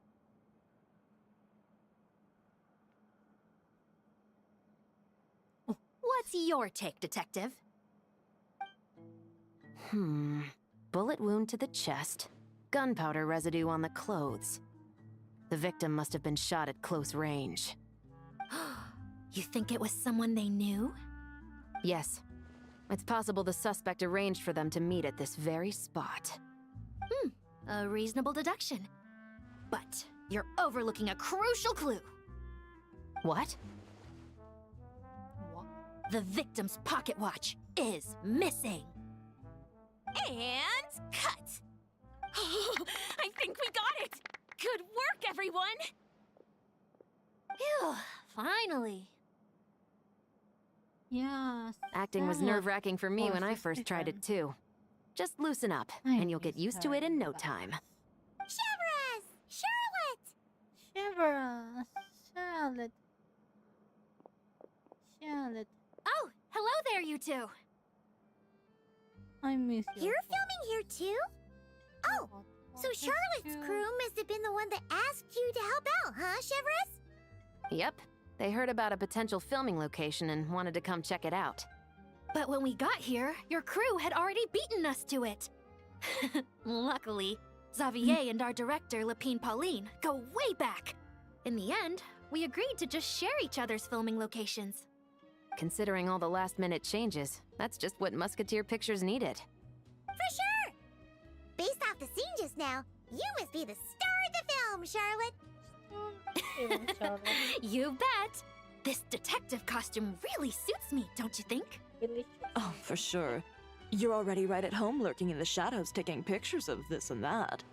Add a notepad and you're practically method. Thanks, Miss Chiori. I appreciate the compliment. I like how she. That didn't sound much like a compliment to Paimon. Like it sounds so safe. So this is a film set? It looks like a very happy place. This must all be quite new to you, Miss Columbina. Miss Columbina. Yes. I watched a few films with a friend once, but she thought there was no point if I wouldn't open my eyes. So she stopped inviting me. Looks like I missed out on a lot. Well, now you get to make up for it. True. But being an actor seems like a tough job. Yeah. That's not an easy job. Most people would swap lives with an actor in a heartbeat. The lifestyle is so glamorous, and the pay is more than generous. But they have to act out lives that aren't their own, with the whole world watching on in judgment. If they don't do it justice, it must feel like they're letting people down. That's exactly how it feels. This young lady has quite the unique perspective. Yes. You should look at her. That's true. She's But There's these some time of actors God, are here you know? because they want to be and they think it's fun. Most of them, at least. Not to mention, the film we're shooting is based entirely on you, Miss Columbina. You just need to be true to yourself. I don't have to pretend to be someone I'm not? Not at all. Authenticity is what we're after. For example, this first scene opens with you on the boat, sailing to your friend's homeland. You just need to think about that moment in the story and picture how you would feel. And picture Oh, how you would okay. We're all here? Wonderful! Let's head to the deck and get shooting. Oh, Wonderful. and this is for you, dear Paimon. Your Your clapperboard. Whoa! Is this the same one Paimon used for the Two Musketeers? The very same. I saved it just for you. Aw. Thanks, Xavier! Feels like Love being ya. reunited with an old friend. Did you keep my camera too? Of course! That said, I have a different job in mind for you this time, Traveler. What is it? Our film is focusing on a single protagonist, so conveying the subtle changes in her state of mind is of the utmost importance. In addition to the actor's own performance, another way we can convey that is through lighting. Lighting. But there's already a lighting specialist, isn't there? Yes, but it's clear the Traveler and Miss Columbina share a deep bond. You might have a better chance of understanding her frame of mind in certain scenes. What? Oh, that makes sense. So, what do you say? Willing to take on the role of lighting specialist? Lighting specialist? Gladly. Not sure I want to give up the confidant of the little camera. The title of camera operator though. Gladly. It's settled! I leave the job of translating our leading lady's inner thoughts in your capable hands. In your capable hands. Okay. Go to the wing. Okay, let's talk to these people. All of this. Seeing all the sets in place, things are looking even better than I expected. The actors are doing great too. Editing it all together is gonna be a piece of cake. Bet I can finish it in one night. Hi, Lippin Pauline. Hey, you're back. The Lippin' timing couldn't be more perfect. Pauline. If there's one thing you absolutely can't miss, it's the Fontanelia Film Festival. And you're a director this time. That's so cool. That's It's all thanks to my apprentice, Nanette. She's the one who told me to read Great Detective Herlock in the first place. And then it struck me. This would make a great film. What about your savings, though? This is will be good for us. Right. Yep, I It's went a all film in. about- Paimon was worried you'd say that. Hard luck. Oh, relax. It's different this time. I met director Xavier back during my Xavier. camera outsourcing days, so I got to know the industry a bit. Xavier. I know exactly what our film needs and what the fans want to see. Fans want to So be sure to check it out. I'm confident we've got a winner on our hands. see. Sounds like it. But we've got some filming chops ourselves. It's definitely still anyone's game. Still anyone. Oh, then may the best film win. May the best film win. Oh, I didn't expect to run into you two on set. Happy Fontanalia Festival. Nice acting back there, Charlotte. Thanks. I'm, usually the one behind the camera, so it's actually pretty nerve-wracking being the center of all that attention. But I've known Miss Lapine Pauline for quite some time, so we work really well together. Miss Lapine Pauline prefers to assign roles based on our own personalities. She'll even adjust the script to make it a better fit. The scene from earlier was just me and Chevres, but Navi and Emily are also going to be taking part. Oh. Ooh, that's quite the lineup. Your film's leading lady also seems like quite the score. Just on first impressions alone, it's clear she's someone special. Guess we'll just have to wait and see who wins Best Picture and gets to go home with the Farina Award. Farina Award.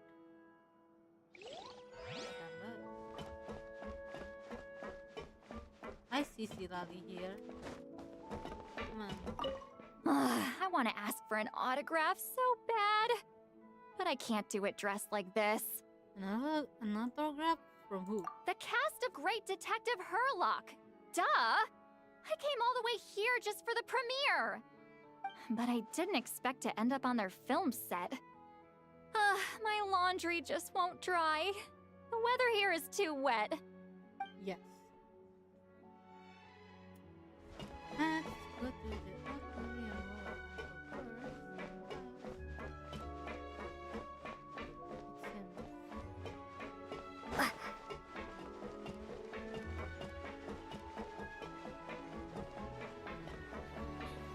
Oh, thank you. Paimon's having a bunch of fun filling up this aquarium.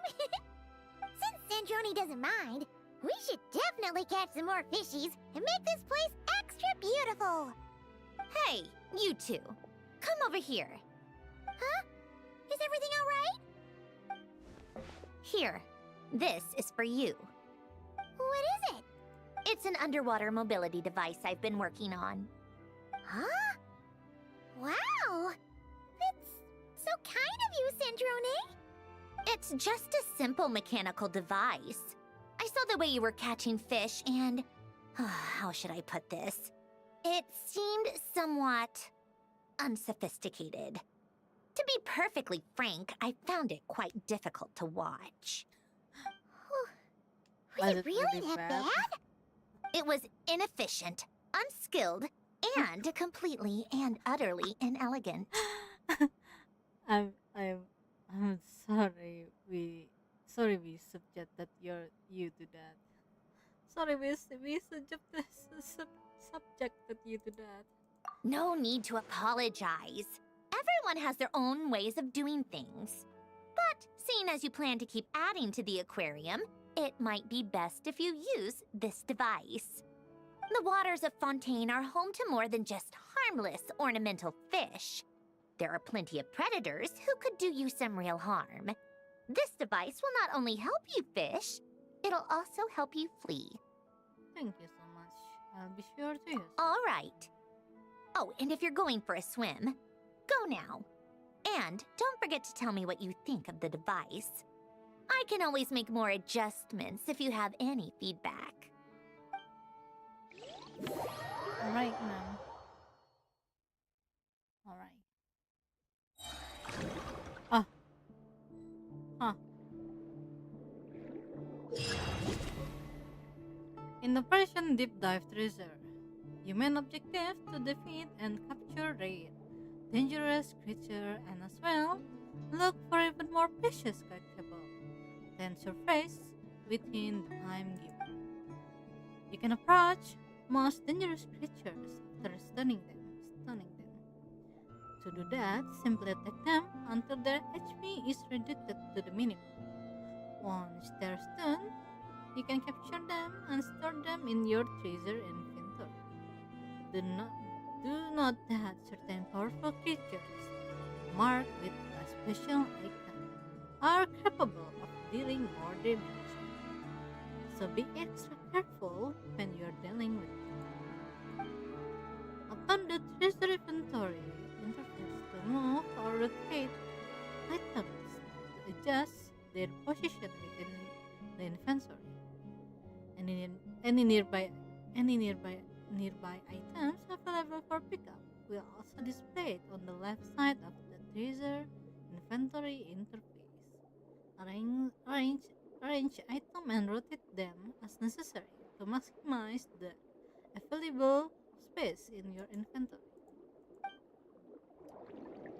Oh,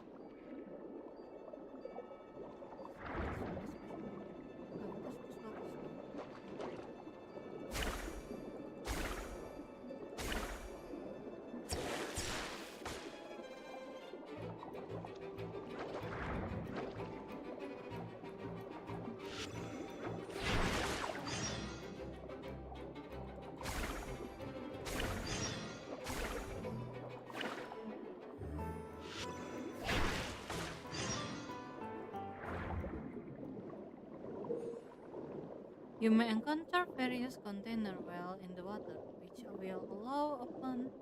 which will only open sometimes after you approach them.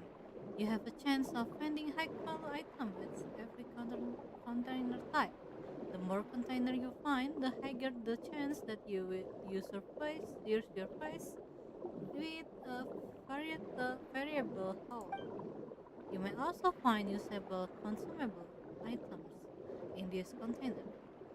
You may carry up to one consumable item at any one time, which cannot be brought out with you when you surface.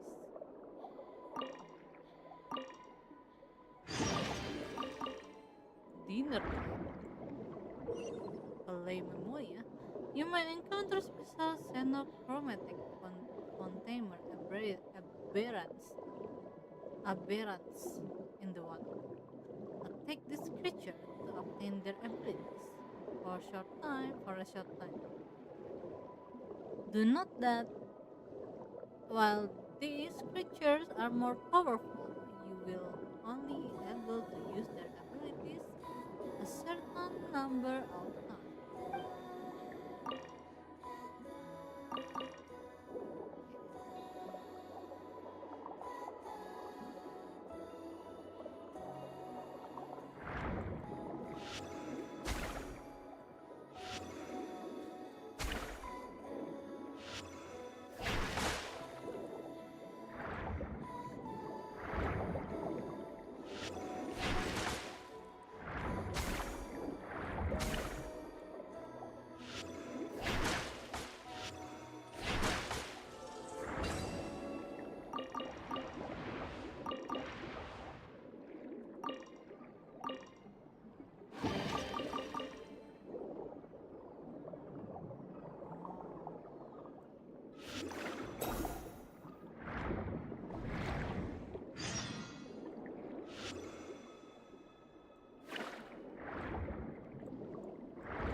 Oh.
That's cute one. Tea.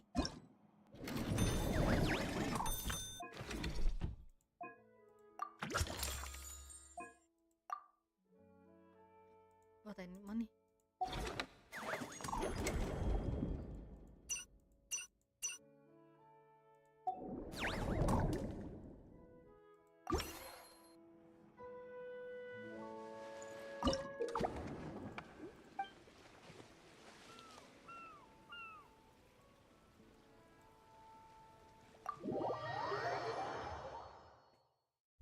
This thing is not that hard.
Oh, now I know why people hate this game.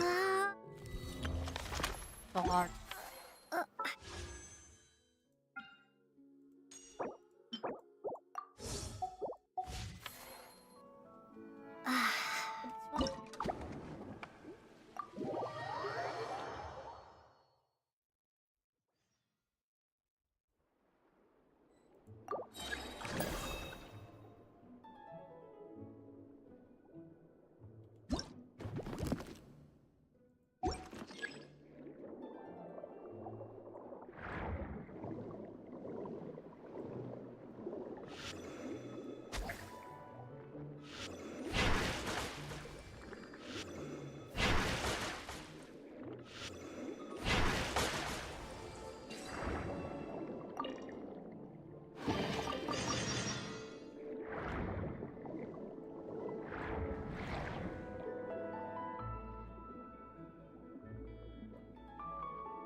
Oh, bisa 3 kali.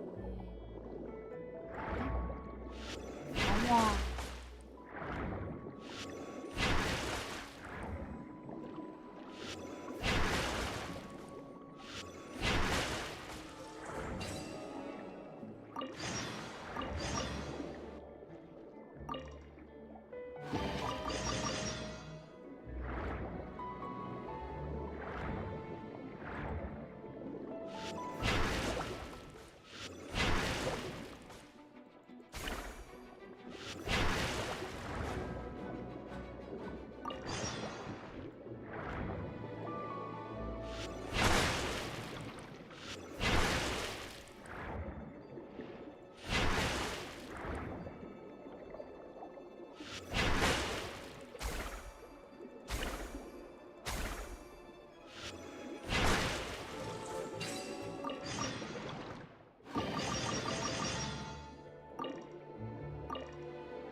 That's so apparently this one is so cheap. Delapan.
60, 90, 20. This thing is more valuable, right? This one is just 80. So I could toss this away.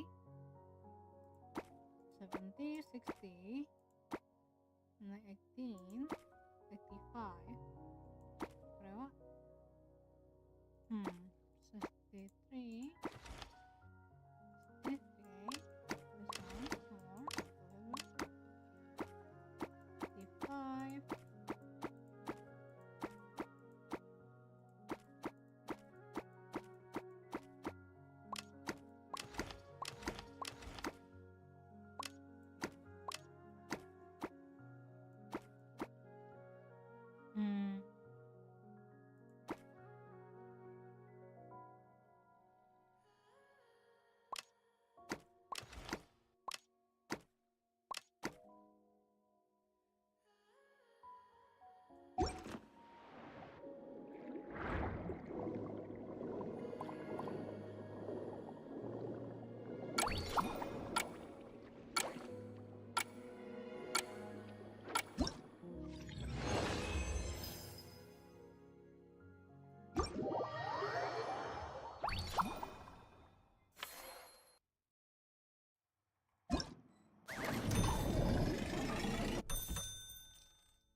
Okay, so this is the important one.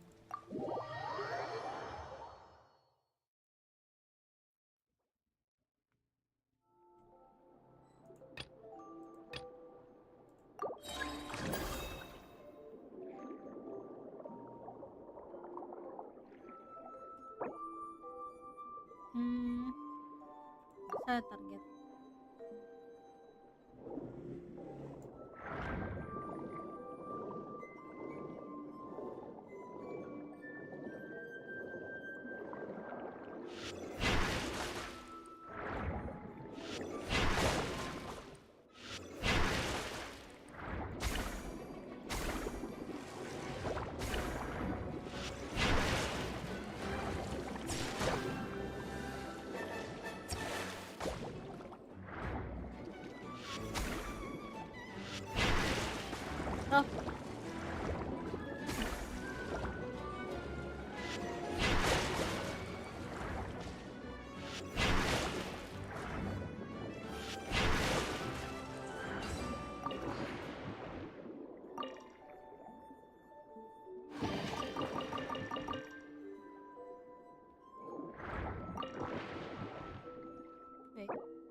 Piano bench.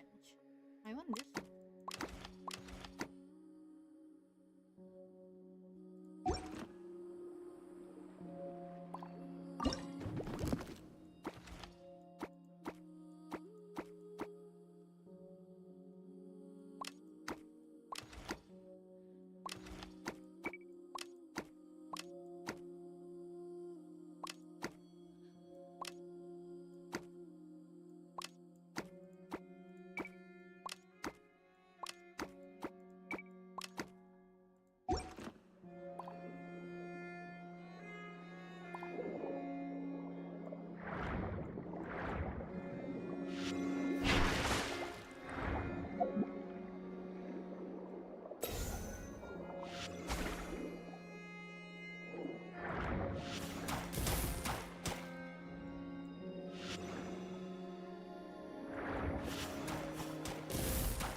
Eh,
Hello there, Traveler in Paimon. Claire? Miss Kyuton mentioned you've been running an aquarium. Naturally, I accepted her invitation to come serve as a marine consultant.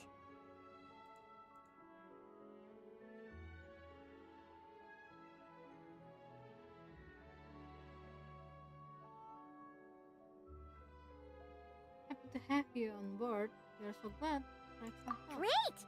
With head nurse Siegeween around, we won't have to worry about the little fishies getting sick. Since you asked me to look after the animals at the Chevalmoran Film Fantasyland, I've picked up a few tricks of the trade. It turns out looking after animals isn't all that different from caring for patients. Well, the well-behaved ones at least. But that's the thing. Not all fish are well-behaved. So on top of looking after the ones you already have, I have a few ideas for inpatient therapy that I'd like to discuss. The word from Officer Ceseth is that certain wild fish have been getting unusually aggressive lately. Apparently, they're attacking other creatures, as well as divers and even small boats. I was wondering if we could invite them to the aquarium for some rest and relaxation. At the very least, It'll keep them from causing any more trouble. Once they're here, I can look for a way to cure their sudden bad temper. That way, we can help the fish and the waters return to normal. And you can add some unique guest performers to your aquarium. What a wonderful idea! All right. I'll give you all the intel I have on where to find those aggressive fish. The rest is up to you. The rest is up to you. Hunting guns. Oh my god, it's a lot of fun.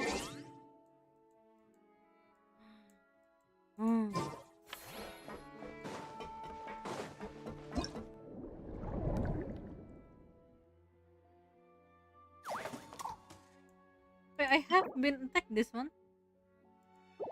Wait, that's a... I should attack again.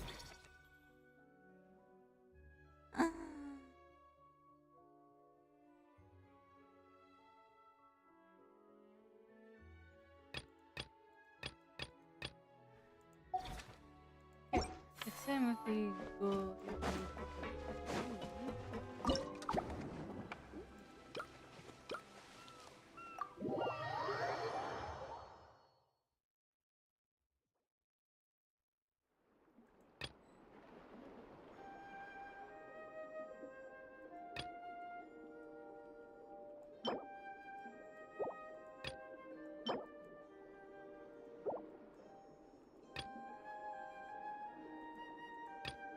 Yeah, that's something.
Wait, I think I pressed the wrong course again.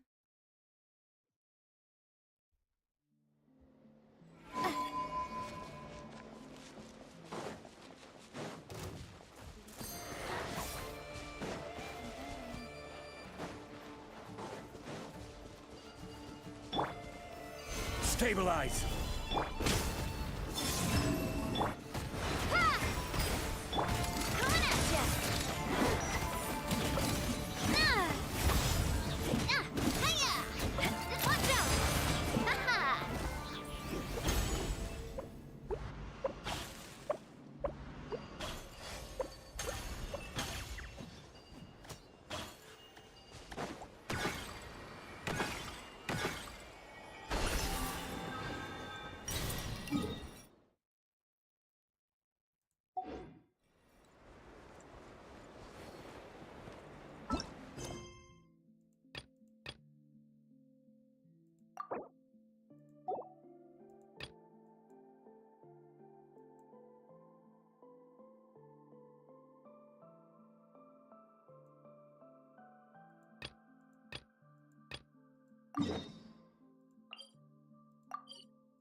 All right, without any further ado, it's time for production on our film, A Homecoming, to officially begin! Turning it over to you once again, Director Farina. All right. Positions, everyone. Camera operator, clapper loader, get set up. Let me know when lighting is good to go.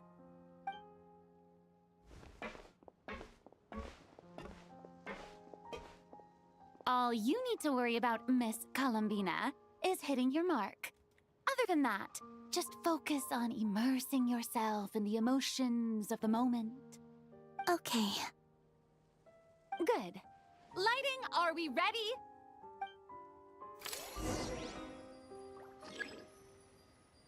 Hiya!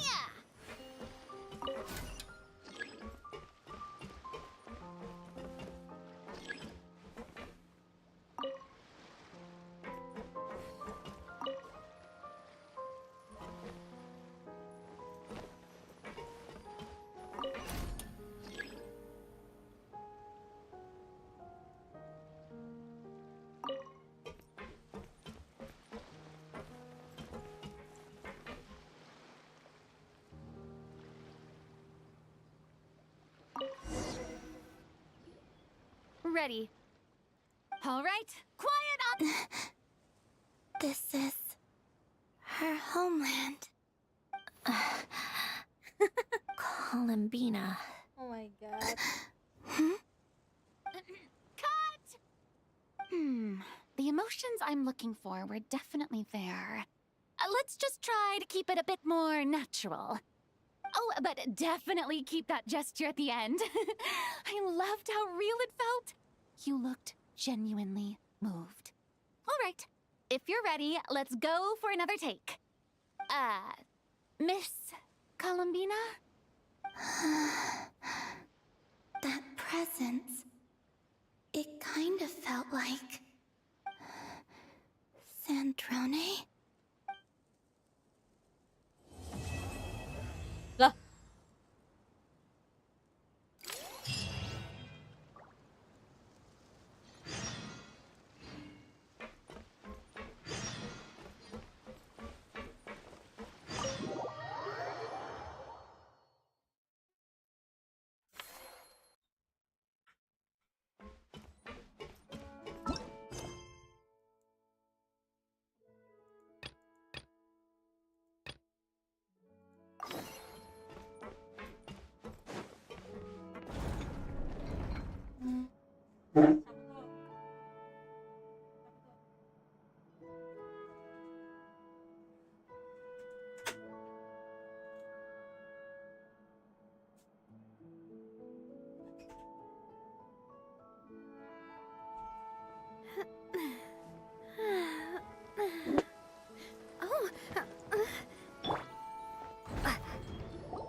Oh, you've been bringing back so many fish lately.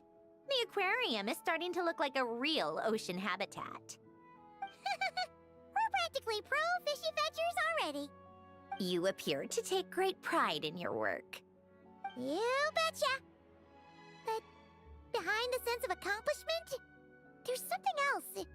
Something more like...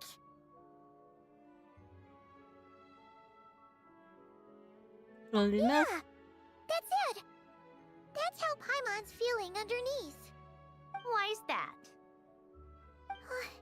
Paimon's not sure. It just feels like something's missing. Visitor? Oh, that's it. We're missing visitors to come and admire our amazing handiwork. You're saying you want to open the aquarium to visitors? Would that not be okay? If that's the case, just leave everything to us. We'll take care of advertising and all the day-to-day stuff. You just focus on your own work. If that's what you want. Huh? We only get 70%? Oh, right. Of course. Sandroneeee is the one renting this boat, after all. Ugh, you make me sound like some sort of tyrannical landlord. You're putting in the work, so you should get the lion's share. I'm not stingy like Pantalone. So that means you're giving us the all clear? Sure, you have my blessing. Just make sure it doesn't get in the way of my research. Woohoo! The Wingalik Gloop Gloop Underwater Fisharium is officially open for business. Of course, you already thought of a name.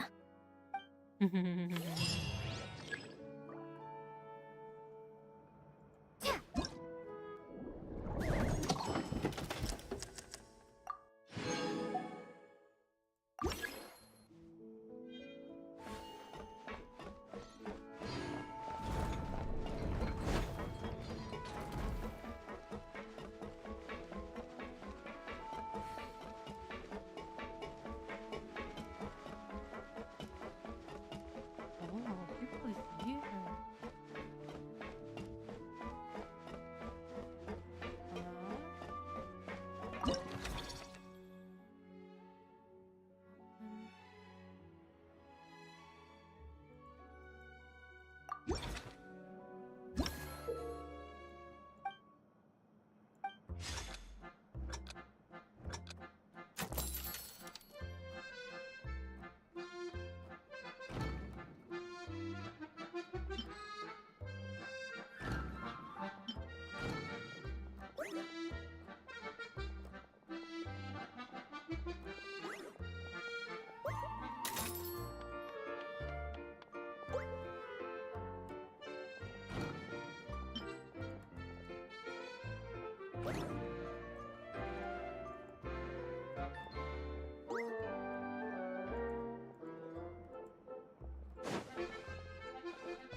Oh, Pini.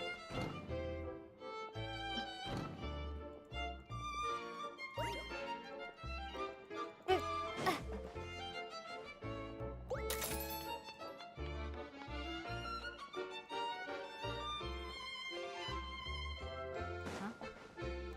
Isn't they the one who buying it?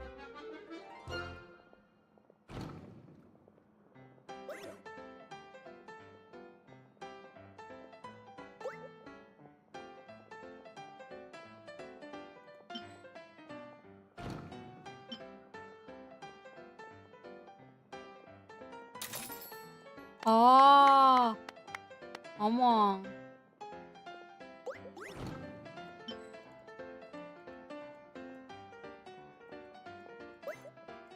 Hmm.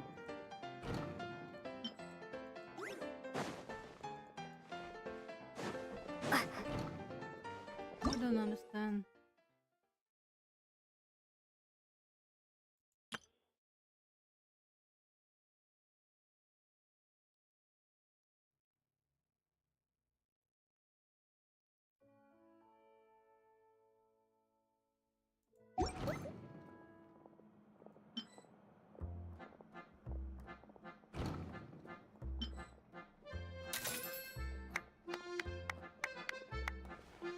Ah, ngomong.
Pencil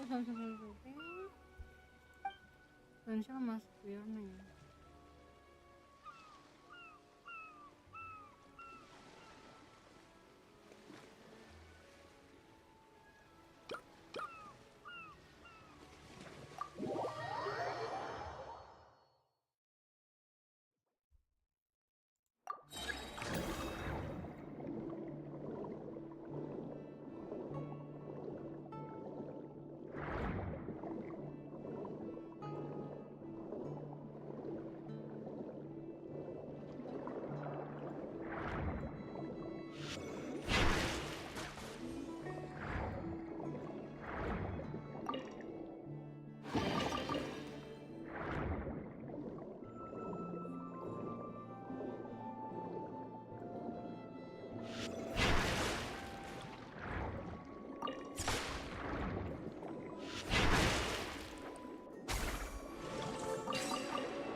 Yeah.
You know what? No.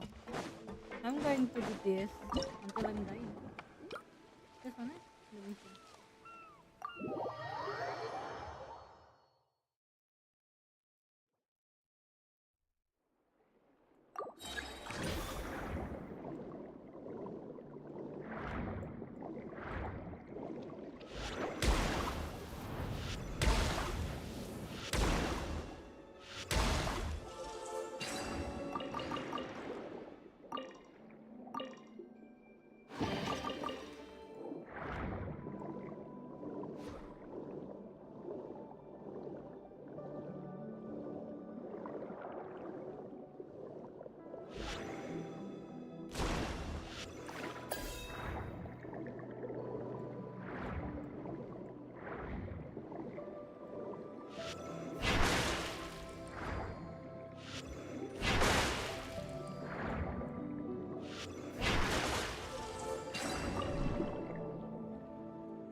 traveler.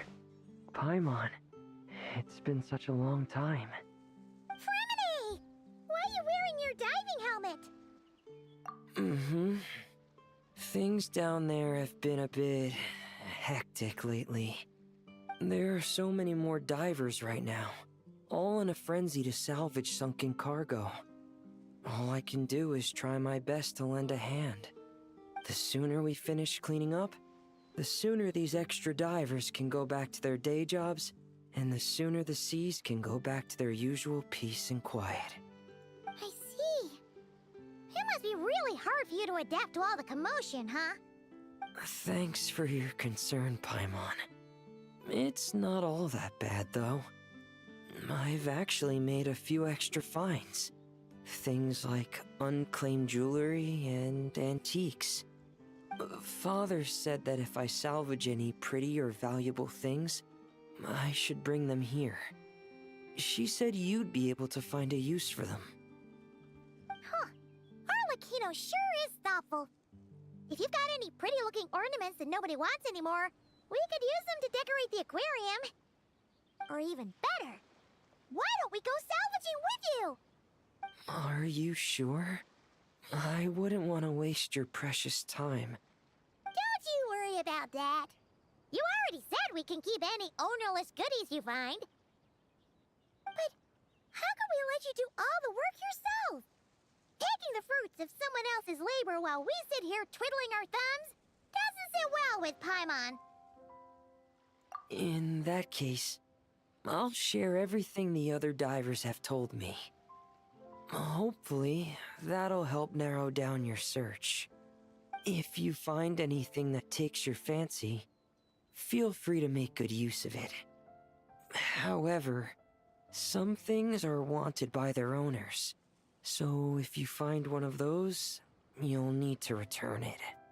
Understood. Please stay safe and don't stray into unfamiliar waters. If you run into danger, make sure to surface as quickly as it's safe to do so. Alright. I've made one family. But I have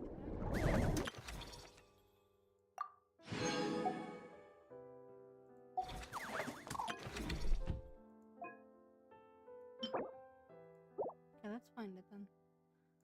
I want that so I could be more stronger.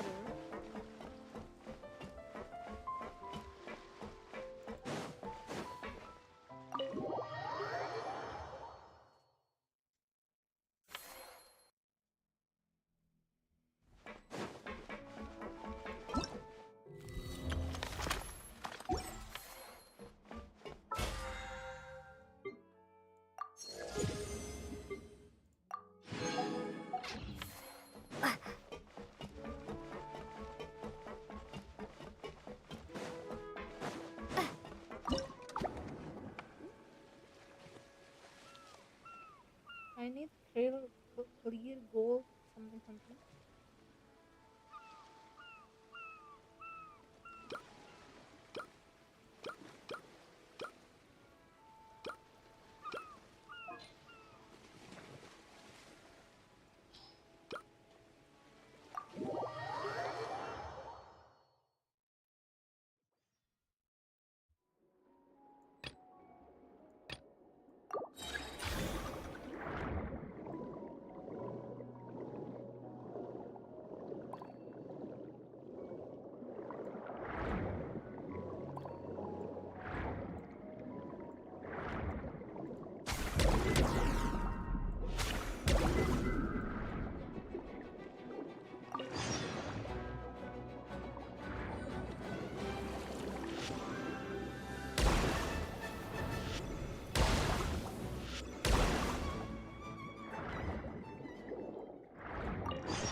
Did I throw it away? Oh, smart.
said that if everything goes smoothly, we should be able to pinpoint the exact location of her home today.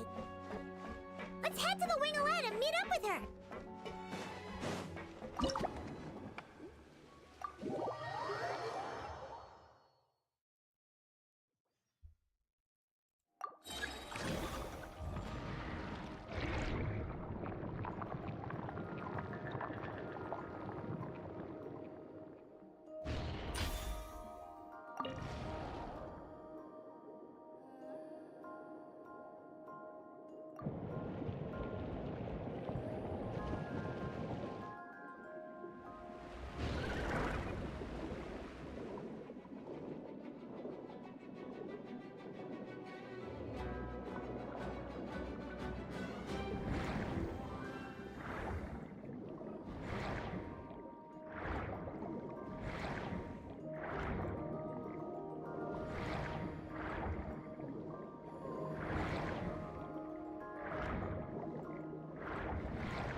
Ah, you're here. We should get going then. Xavier and the others should be filming soon. How's it going? Have you managed to figure out the location of your home yet? I've narrowed down a few potential locations. We just need to take a sample from each one. Once the equipment analyzes them, we should know the exact location and where to find the entrance. Great! We should get started then.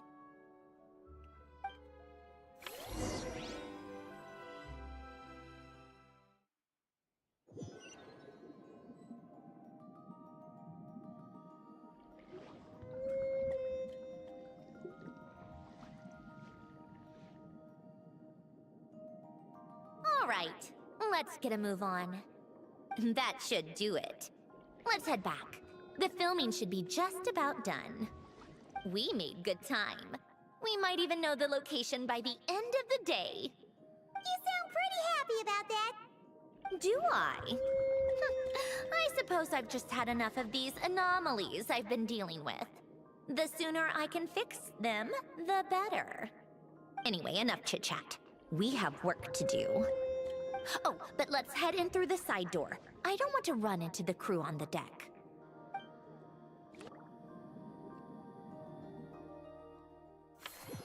But Kambubina want to meet you, bro.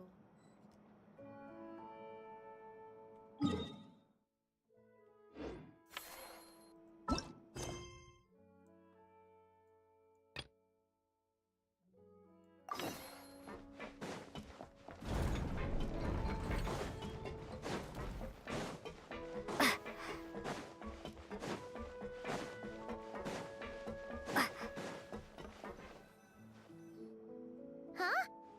Why does Paimon feel like there's an extra pool here all of a sudden? What does that sign say? Danger! Keep away! Oh, what does that mean? It means exactly what it says. Ah! Sandroneeee! You made Paimon jump! Did you put this sign here? Yes, with the intention of keeping any curious cats well away. What's so special about this pool? It's full of piranhas. Ah! Just kidding. Don't tell me you actually believed that. I learned that a few fish in the aquarium are highly territorial and can get rather aggressive. So, I moved them here. Don't scare Paimon like that! So, this place is like a special quarantine zone for aggro fishies? Exactly. The water in this pool is much deeper and there's a lot more space. It helps calm down the more territorial fish. I also asked Sijuin at the Fortress of Meropide for some special bait to help mellow them out a bit. Oh, wow! So, you really do care about the fishies' well-being. I don't think anyone wants to see the aquarium turn into a bloodbath. That's for sure. Anyway, why don't you leave this to us? If you insist. When the fish in the pool feel comfortable enough to swim to the surface, it means they're on the mend. So, once they're all relaxed and happy, we can put them back in the aquarium? Where you put them is up to you. All I'm responsible for is scooping up the unruly ones and moving them here in the first place. Understood. But that sign is way too scary. Maybe we can change it for something a little less terrifying? If you want. They're your fish, so I'll leave it up to you.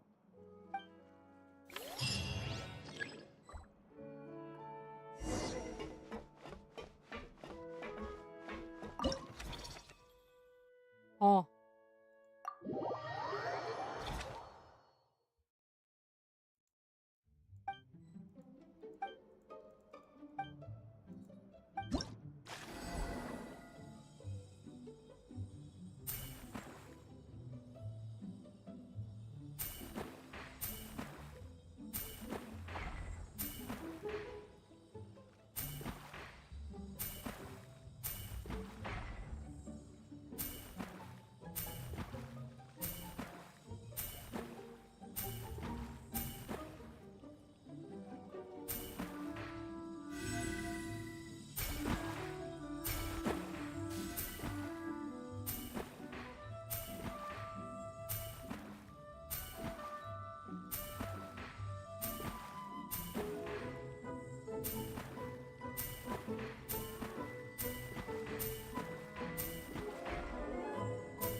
All right.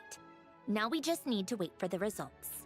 Since we have some time to kill, I suppose I might as well see how this aquarium of yours is coming along. You seemed quite enthusiastic about it, after all. It's really coming together!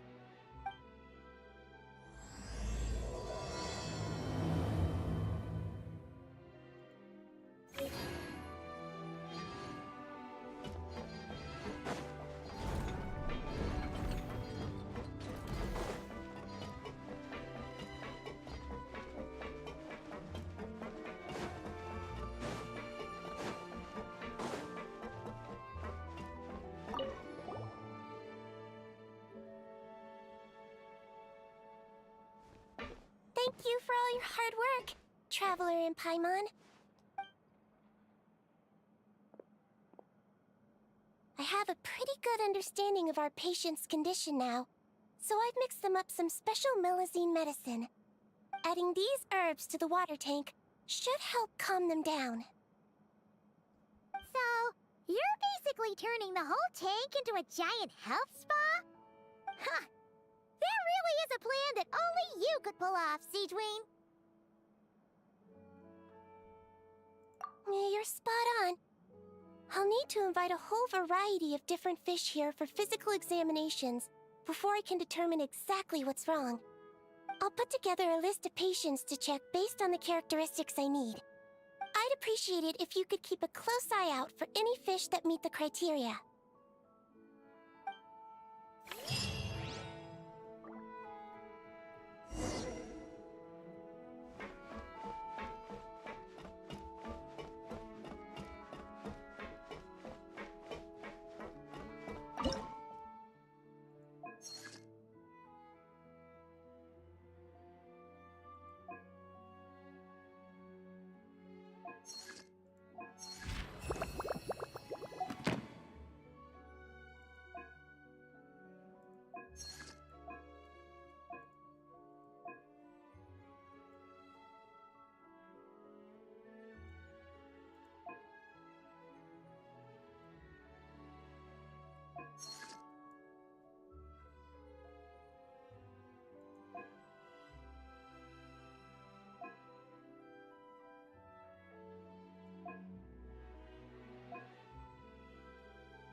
Oh, kind of impressive, actually.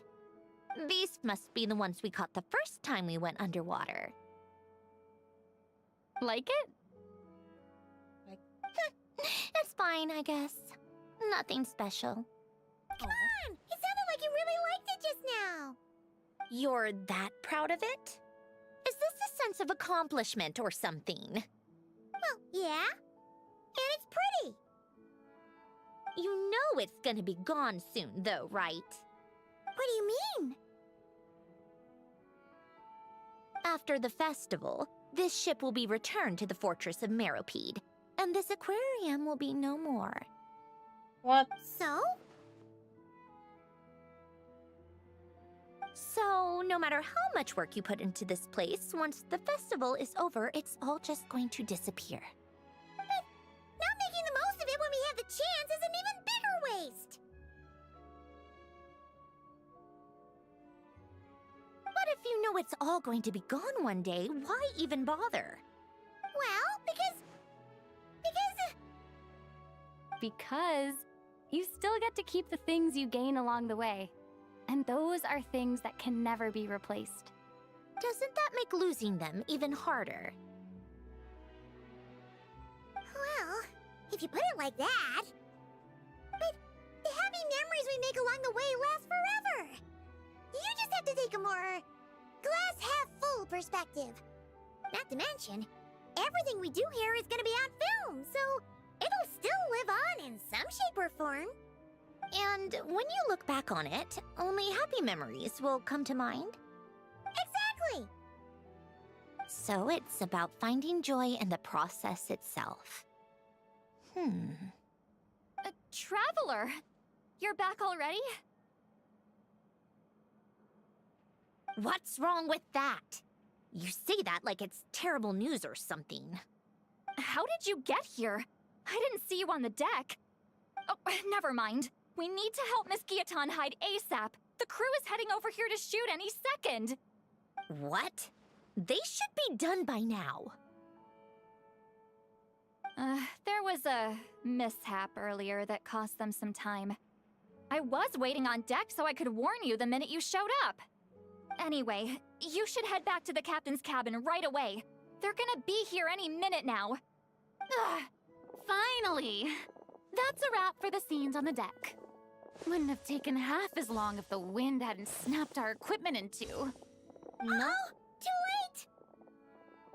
Change of plans then. You'll just have to hide. Hide? And where exactly am I supposed to do that? Oh, there's a box over there! You can get in that! Huh? You expect me to... Do I need my makeup done for the next scene too? For the love of... Let me see. Maybe just a quick touch-up. Huh? Traveler and Paimon? What are you doing here? I thought you took the day off to take care of something. Huh? Oh, well, it didn't take as long as we were expecting, so we came back early. What about you guys? You're still not done shooting for the day? No, we ran into an issue that, set us back. It meant Miss Charlotte's crew wasn't able to wrap either. We both still have scenes to shoot in this aquarium. Oh, that's not ideal. For several reasons. Let us help then. The sooner we wrap, the sooner everyone can get some rest. All right. Thanks, you two. Miss Charlotte's crew can go first then. If I'm not mistaken, you still have a night shoot later. Thanks, Director Farina! Of course! Fellow artists should help each other out where we can. Agreed! Well then, camera, lights, get set up. Actors, give your lines a quick once-over. Let's try to get this in one take.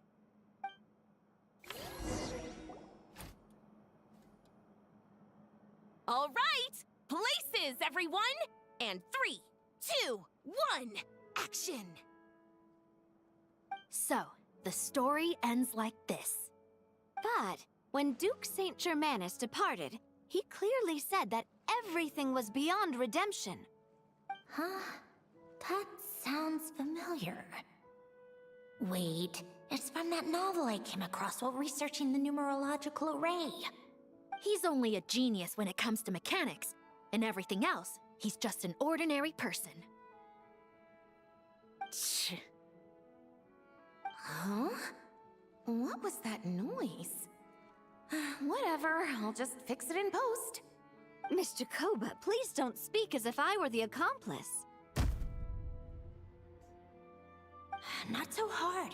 This box isn't sturdy enough for that. This is why I keep saying, don't put too much trust in Clockwork Mecha. Unlike humans, machines don't have a heart. Oh, fuck. A heart? That's right. It's what's on the inside. It's also referred to as someone's soul, or likened to free will. You can think of it as a person's core, what makes them unique. In general, though, people don't believe machines are capable of having a soul. You said my emotion module was faultless. It is, but that's not quite the same thing. Do you think I have one then? A heart? I don't think so. Aw. I know so. The question is, do you recognize it within yourself? That's where you're wrong. Yeah. I can't believe this. Forcing me to hide in a box and listen to this drivel. Me. In the end, clocks tick through tranquil years. Fish swim in crystalline springs. No matter how grand a dream is, it will fade away like this. Forlorn, wordless, silent. And cut. Whew, that was a long one. What did you think? If she makes them do another take, I'm going to flip a lid. And not just the one to this box. Oh, there were some weird audio things going on, but acting-wise, it was great. It's a keeper. Perfect. That means I can get out of this box. It's our turn. What? Camera operator, set up for the next scene.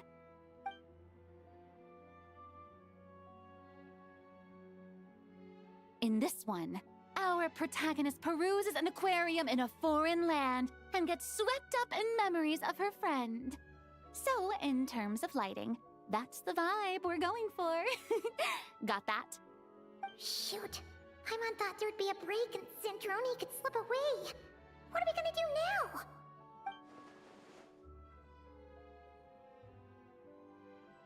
Yeah. Break a leg. Yep, we're headed off to shoot our next scene. All right, quiet on set. We're about to start rolling.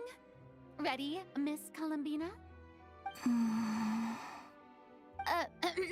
Miss Columbina? I think she would like this. Quick, we should roll on this. It doesn't forage with the others, or prey upon its smaller kin. Instead, it remains where it is, cradled in the coral's quiet beauty, as though the raging cyclones above are of no consequence. And yet, she still stood before the cyclone in the end. So I think that story has it wrong. She is no different than us. She has a heart. No word. Columbina.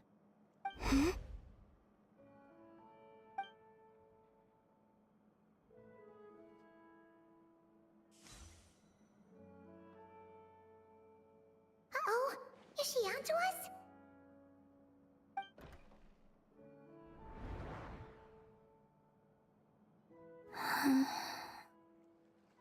What is she doing?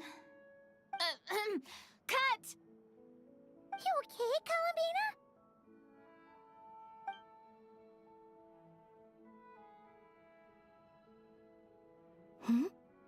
Oh, yes. I just thought... Why don't we take a short break? It's been a long day of shooting so far. That last take was beautifully organic, though. We can use it as is. No need to go again. Thanks, Director Farina. But I'm fine to continue.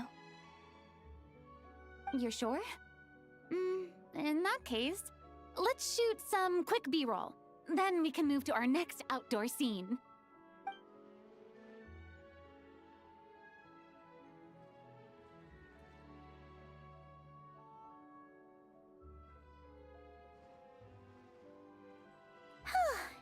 We're in the clear this time.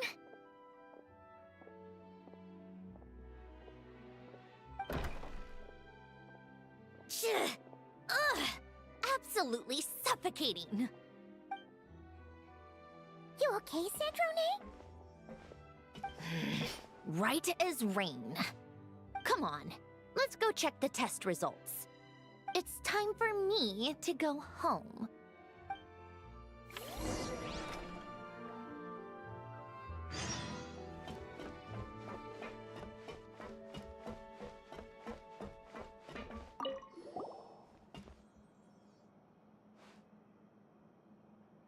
Traveler, Paimon.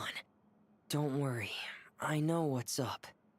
It seems that the reason there have been so many divers around lately is because everyone's trying to clear away all the underwater junk. They're trying to get the environment back to normal as quickly as possible. If that's the case, I should really double down on my own efforts to help. If the underwater pollution gets any worse, the colors of the Rome maritime flowers will fade. And that's not all. I don't want— Let's work together to clean up the sea! Hey, Fremini, we found this pretty awesome looking thingy underwater. We think it might be part of a musical instrument? What do you think? Sure. Oh, wow. This is really intricate. I've studied a fair few mechanisms, but I've never seen anything this detailed or unique.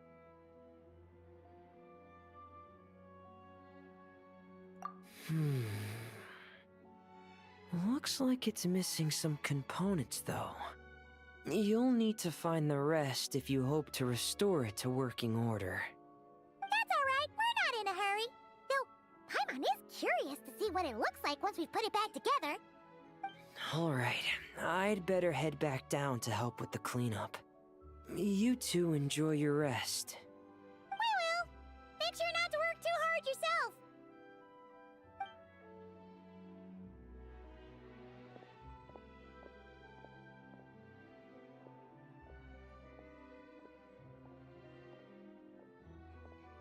Huh?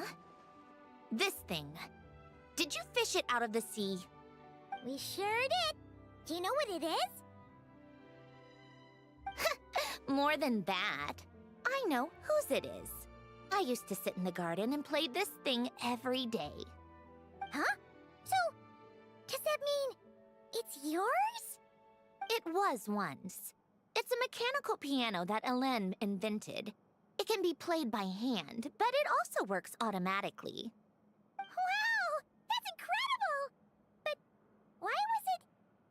When Hélène fell ill, he couldn't bear to listen to the piano anymore. So I got rid of it for him. I never thought I'd see it again. I guess whoever ended up with it played it until it broke, but didn't know how to fix it. Otherwise, it would have never ended up in this state. Can you fix it? Of course. Fixing something like this is trivial. The only thing is, it looks to have completely fallen apart. But if you can bring me the missing components, I'll be able to put it back together in no time. All right. We'll keep an eye out whenever we're underwater.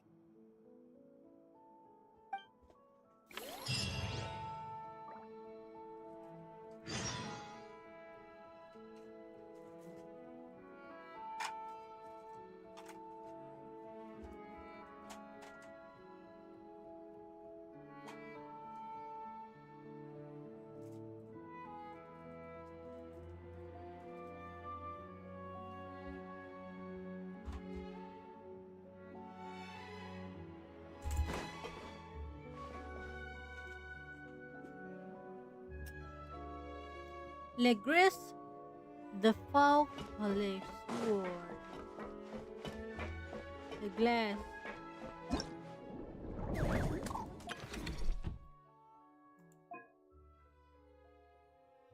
I don't think twice.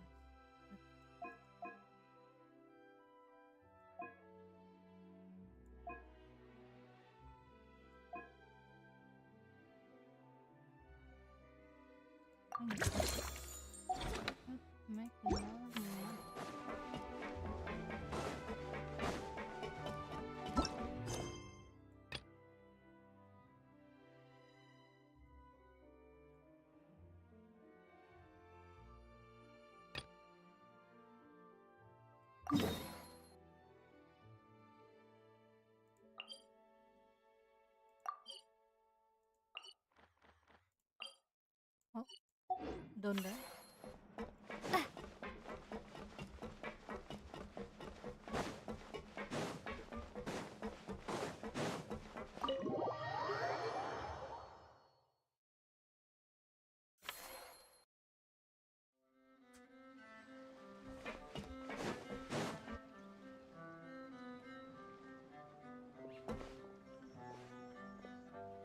Remini? You look exhausted. You haven't been working yourself too hard, have you?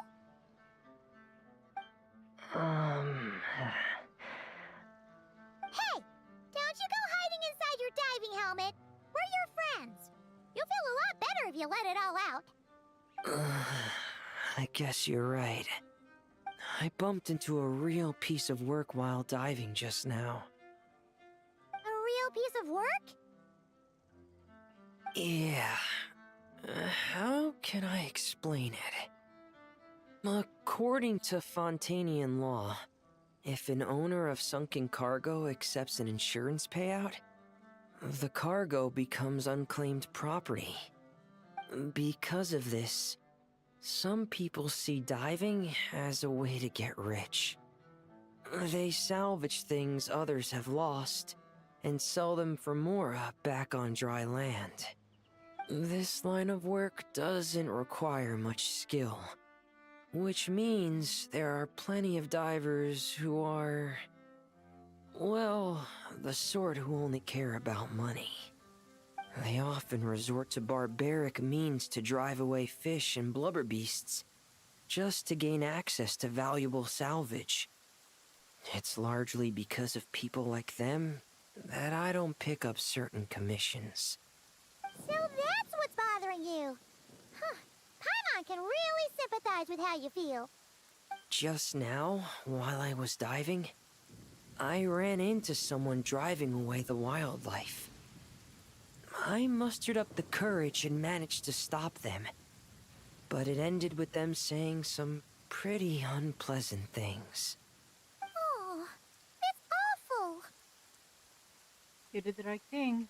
We can stop them for you next time. Thanks for the kind offer, but even though it's difficult and leaves me feeling drained, I still want to stand up for what's right and try to make a change myself. I love swimming underwater, seeing the patterns of barrel conches, feeling the breath of the maritime flowers. When the underwater world accepts you, it responds with kindness.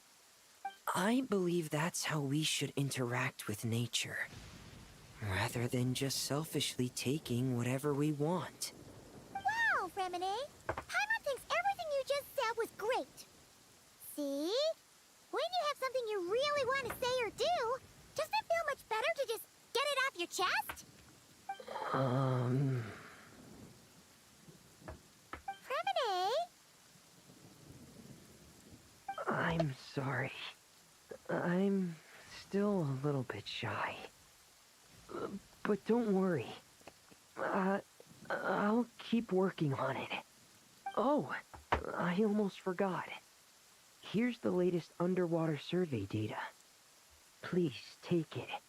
I'm sure you'll find it helpful.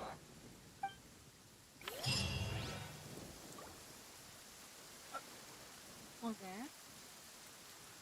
Thank you.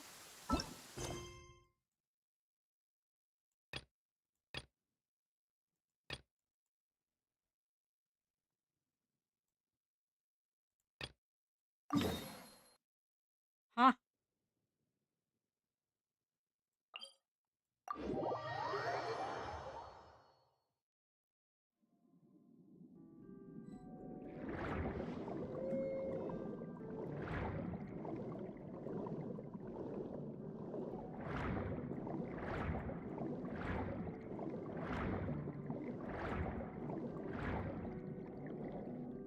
All right, it should be around here. Give me some space. I'll activate the water insulating mechanism.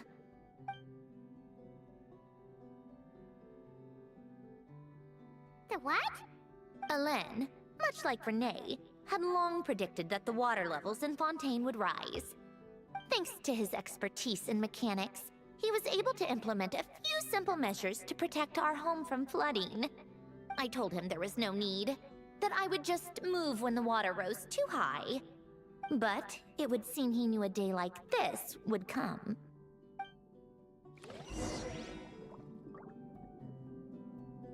All right, the silt has been cleared away. Go activate the mechanism for the first sluice gate. That will fill the empty middle chamber with water.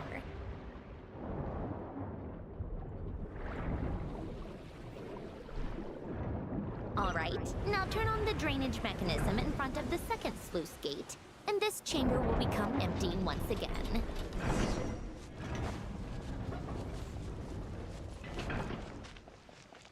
I've been here before. This is your house, huh? So, this is where you used to live? It's beautiful! There's even a garden! Back when I lived here, it was my job to tend to the potted plants and flower beds.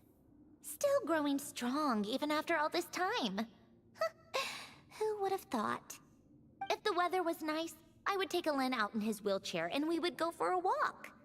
Before long, we started bringing Polonia along too. Come to think of it, I was the only one who could get around easily back then. Polonia always got stuck at some point, and it was up to me to launch a rescue mission.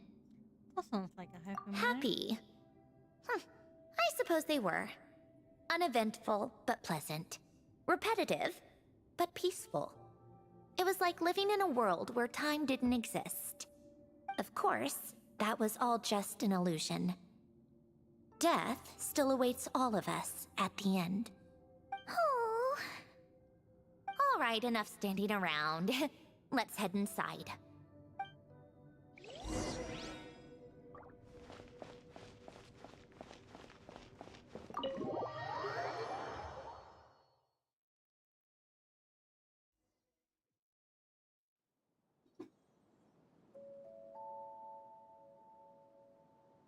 Yep, this place is exactly how I left it. Nothing has changed. What is it? Huh? How did you get... Oh, Arlecchino gave it to you, didn't she? And you... read the whole thing. Just so you know, a lot of that was written a long time ago. At that very desk, to be exact. Anyway, since you've already read it, you should just hold on to it. I can always start a new one. Well, feel free to look around. I'm going to start looking for the gift Alen mentioned. Oh, but be careful with the stuff around here. I'm not saying you can't touch anything. Just try not to choke on the dust. Old notes.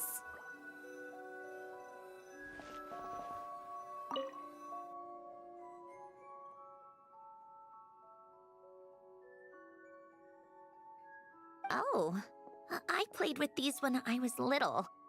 During the first few months after I was created, I mean. At first, Alen and I would play together, but it didn't take long for me to become unbeatable. So, Polonia and I played together instead. Yeah, these don't look like Paimon's kind of games. Logic and math puzzles? Those happen to be my specialty. It's been so long. What do you say? Should we play a few rounds? Yeah. Let's go with this one. The gears on the left are stacked from largest to smallest. The goal is to move them to the other side in the fewest number of moves. Just remember, you can't stack a bigger gear on top of a smaller one.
like it took you a few extra moves.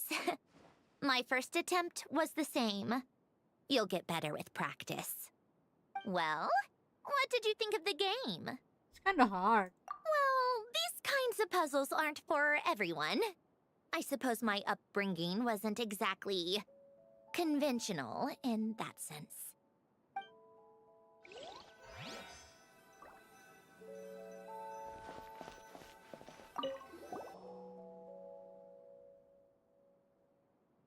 Wait, the people in this picture look kind of familiar. Hmm? Oh, this was taken when Hélène and Renee were both still at the Fontaine Research Institute. Before their falling out. In his later years, Hélène would often sit by the fireplace and stare at this picture, wearing an expression somewhere between guilt and longing. He said he sometimes regretted not helping his friend when he needed it most, even if just to stop him.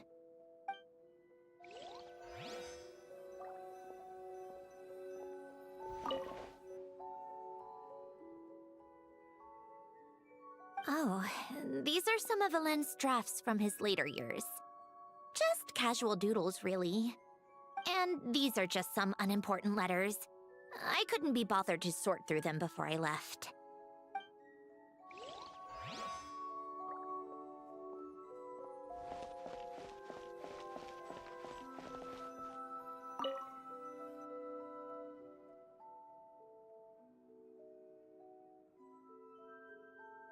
This was Hélène's workbench.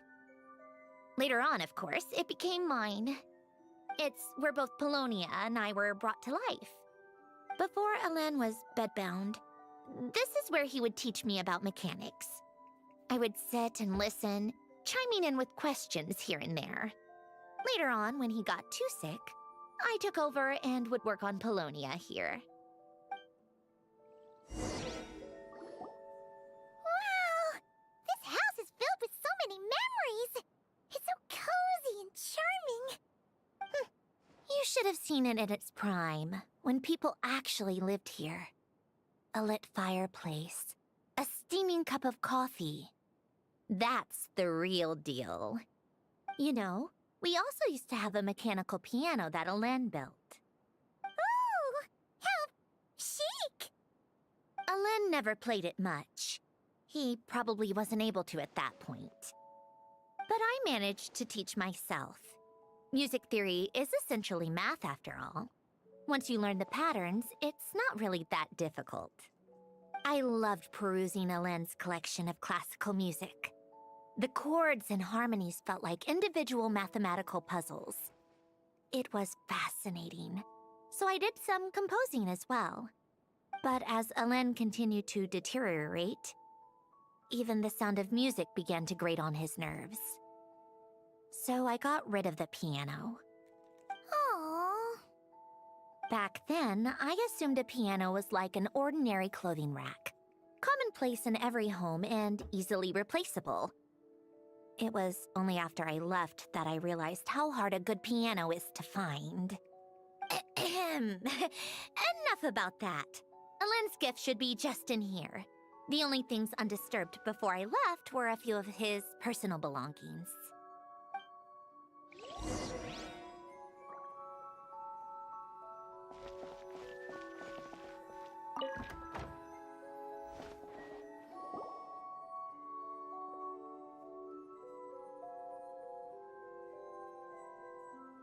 Wait, there's a hidden compartment at the back of this box. Looks like it's locked with some kind of gear mechanism. Knowing you, Hélène, I'm guessing it goes like this, then like this. Got it. Am I a genius or what? Let's see here. A box? Well, you gonna open it?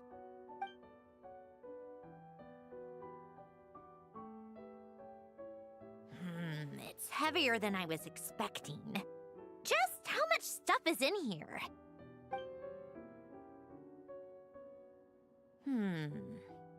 A letter? And a bunch of junk underneath it. None of it seems that important. Wait a second. This should be it. Oh, a cube? It's a multidimensional algorithmic core. Elen would use it to store information. Only Polonia and I have access. All right, I'll start looking into the core and the letter. Feel free to go through the rest of the stuff and see if there's anything useful.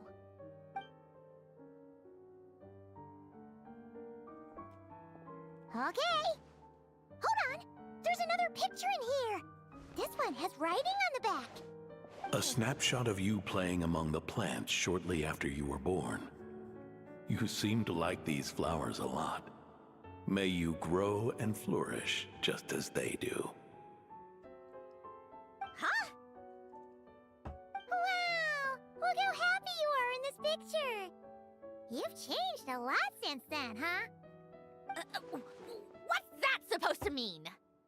Just that you come off kind of aggressive sometimes. Or, annoyed at everyone around you?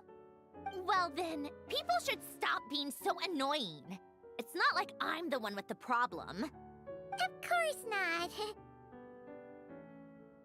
Oh, here's something else. Looks like a piece of paper torn out from somewhere. Today, I solved another math puzzle and made a breakthrough on a construction problem the Institute has been stuck on for years. Am I a genius or what? No, wait, that's From now on, I should have people address me as Her Highness the Clockwork Princess, unraveler of all reason. Nope, no more of that. I thought I tore this page out. You wrote this? Then how did it get... Wait, there's more writing at the bottom. You seem to have developed a distaste for this particular entry, considering I found it in the trash. I'm sorry, but I could not help but hold on to it. Forgive me. Len! Don't be embarrassed. Everyone goes through a phase like that. Nonsense. I wasn't even the one who wrote that. It must have been Polonia. It's okay, we get it. That's enough. I told you it was Polonia. You know what? We're done with this. No more rifling around in the box. Just put it down and let me read the letter. To my little clockwork princess. Yeah. Not another word. Got that? If you're reading this, You've most likely received the gift I left for you. I just hope you didn't stumble across all this while cleaning out my effects or something trivial like that. I once asked if there was something you wished for. Do you remember that? I wonder if time has changed your answer. Regardless, I have another gift. A formula that will allow you to come face to face with the anomaly inside of you. If you even still call her that. Why this gift? To understand that, allow me to wax poetic on the soul once again. I would ask you to stick with me until the end, but I know you will. You always have.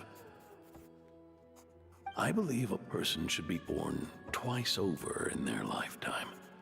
First, there's the birth that grants us life. Then, the birth of the soul. It's a matter of transforming the life bestowed upon us into the life we choose for ourselves.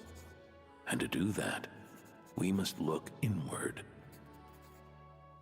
We must make a conscious choice to define the meaning of our life, instead of allowing the happenstance of our existence to pass us by. This is the process of recognizing the soul that lives within us. You are my proudest masterpiece. I told you that long ago. But to me, you have never been a creation or a machine. to me, you're just like the rest of us. You have a heart. In fact, some theories think of the human brain as nothing more than a machine, and thought the product of its computations. So you see, perhaps we're not so different after all. Your inner machinery is just far more advanced than most. No matter how one looks at it, the heart is a complex thing, a place where logic and reason collide with our emotions. Your computational capacity allowed you to become sentient and develop logical reasoning, but it also granted you something that, on the surface, might seem contradictory: emotion. Emotions and logic often clash with each other, and those instances of discord can accumulate over time. That is the source of what you refer to as the anomalies within you. As you told me once, you've always known what you don't want, yet you've never wished for anything in particular. Similar to how a blind person can feel when a part of their body is in pain without being able to fully visualize its form, such is your relationship with your soul. So, what I leave you now is this: a formula that will allow you to see the shape of your soul. For if you want to protect your heart, you must first be able to recognize it within yourself. Of course. Whether you use it is entirely up to you. You are, and always have been, free to do as you wish. Regardless, whether by my formula or some other means, I trust you will know your heart one day. You always were a fast learner. And the smartest person I've ever known. Ellen. Oh. I'm fine. I've already figured out how this formula works. Let's get out of here and then we can use it. You made up your mind already? You're gonna do it? Why wouldn't I? Resolving the anomalies within my core is the reason I came here in the first place. No, I can do this on my own. But, do you want to watch? What do you mean? I already know what anomaly I need to resolve. Like Ellen said, she's an amalgamation of all the times my logic algorithms have clashed with my emotions. And by resolve, you mean that literally, or...? Yes. But if you, let us in like that, wouldn't that mean letting us see a bunch of your, you know, inner thoughts and secrets? If what Ellen said is true, then I'm about to be... born anew. Or whatever.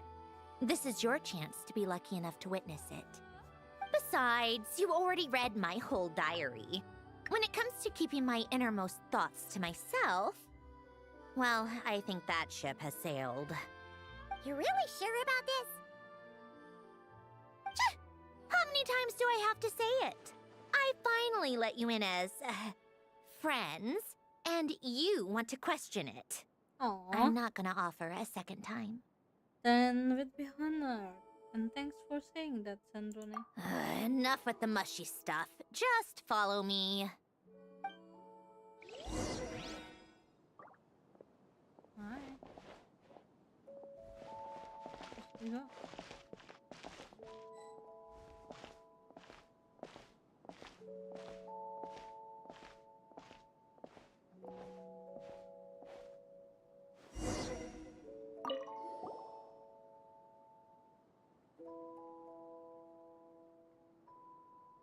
Right. With the numerological array, I can construct a simple formula that will allow you to experience what I see and hear in real time.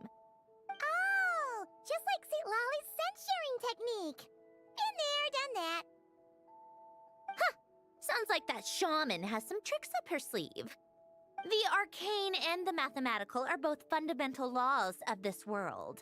Being able to achieve a similar result through both isn't surprising. Anyway, let's get this show on the road.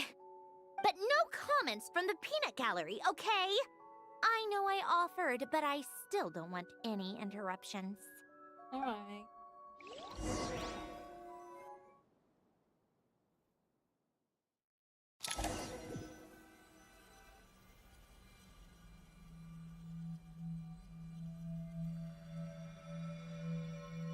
Is this my heart? No, it's probably just the result of a lens formula. A space dedicated to resolving anomalies. Huh. But it looks like the walls are all... mirrors? You made it. About time. Is that me? From the past? You just spoke of anomalies. Well, here I am. What happens when emotion contradicts reason? Shall we sit down and talk?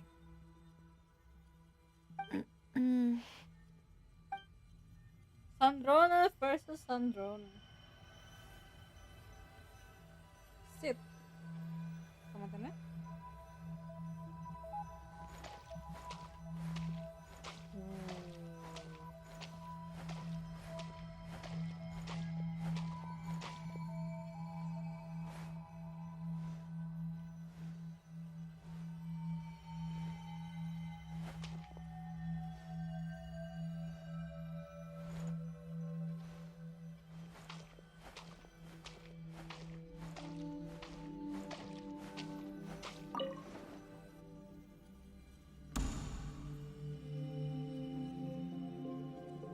That should do it. Hello? My name is Alain Guillotin. Can you hear me? Brings back memories, doesn't it? The time we spent here. Here. I want you to have this. A notebook? You can use it to write things down. I don't need to write things down. I have unlimited memory. Even so, some things are more important than others, right? You can use it to write about the things that matter. So you wish me to carry out a basic priority sorting operation? I suppose you can think of it like that for now. But journaling is also an act of finding oneself. Much like we use wooden stakes to guide a plant to grow in a certain manner, what we choose to write down gives the soul much-needed direction. In the act of choosing what to forget and what to hold on to, we decide what kind of person we want to become. I don't understand. Like I said earlier, I don't need something like this. This is where we were born. Where our life began. Mornings of tending to the garden. Afternoons spent cleaning, reading, or studying. Evenings of cozying up by the fire, listening to Alain share stories about his past. Alain. What is it? What are you drinking? Oh, this? It's coffee. It, makes me more productive.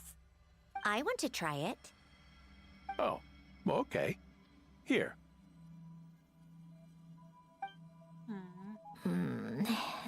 Bitter. Speaking of, why did you design me with senses? Taste, smell, touch. Well, I'm not quite sure. It just felt like the right thing to do.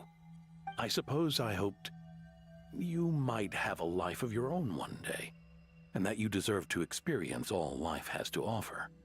Oh. Still bitter.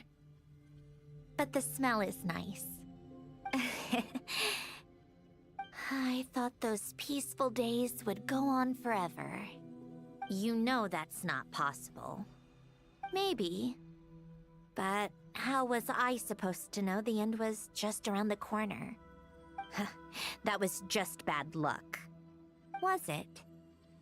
Well, it certainly became a pattern, now didn't it?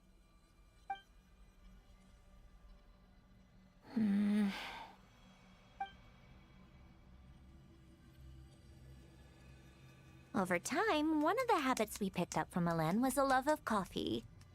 We even took to hosting tea parties. A machine acting like a human. Kind of laughable, right? I suppose that's just what I'm used to. Yeah, that's just what we're used to. Hey, this place isn't half bad. Great spot for a party. More and more people seem to be showing up to my tea parties uninvited. Anyone care to explain? Can you blame me? I saw Columbina leading Capitano somewhere, and I had to see what that was about. I had simply asked Columbina where I might find Arlecchino. I have business to discuss with her, and Columbina suggested looking here. Tartaglia and I were unaware that this was a private gathering. Apologies for the intrusion. It won't be for long. Whatever. Just add it to the list of annoying things that have happened today. What's one more? Since you're here, you might as well stay for a cup of tea. See? Told you she wouldn't mind. Much obliged, Sandrone. Well, look who we have here. Good thing I brought extra desserts. This has turned into quite the occasion. Capitano, I was just about to go find you. Pardon the intrusion. Rest assured, I won't sully your gathering with talk of work. We can have our discussion later. Spoken like a true gentleman. A certain unmannered 11th seat could learn a thing or two. You know, you really should start being nicer to me, Rosaline. Or I might just snatch that 8th seat right out from under you. I'd like to see you try. If you're gonna fight, take it outside. The only mess I plan on cleaning up is tea-related. I still don't understand how our quiet afternoon turned into such a crowded gathering. One by one, people just kept barging in. And then, one by one, they left without a word. Yeah, pretty annoying, huh?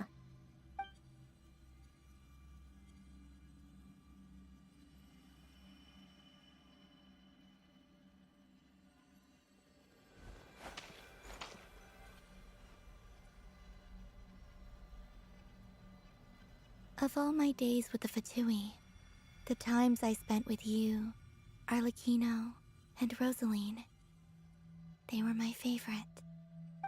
Goodbye, Sandrone.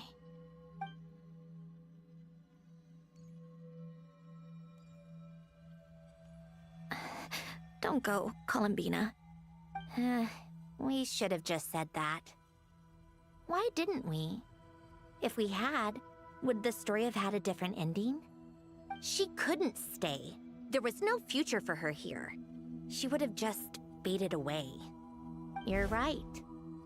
I suppose that's why you call me an anomaly. Every time you make a decision, there's a voice inside your heart. My voice.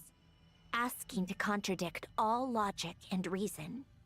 Why didn't we make her stay? Is it worse to fight for something just to lose it? Or not to have fought at all? Don't you find it unfair? One by one, we keep losing the things we care about the most. But in the end, whether I want to fight for something or cry over all we've lost, you just push it down and pretend not to hear.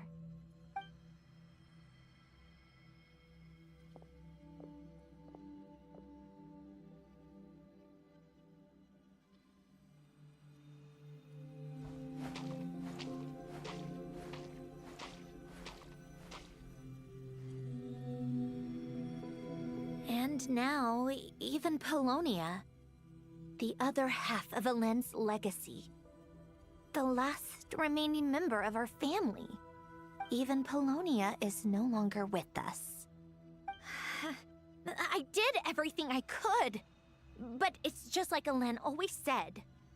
Polonia was one of a kind. There was no replicating what he managed to create. Don't you feel like our connection to the past is fading bit by bit?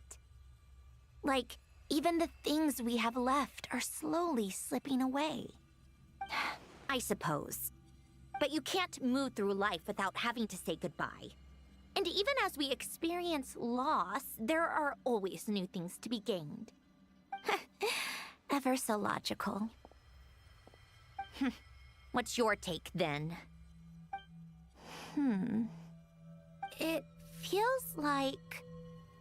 the more I care about something, the faster the world takes it away. It sounds so stupid, but I can't help it. That's the hand life has dealt me time and time again. Why even fight for something that's just going to be lost in the end?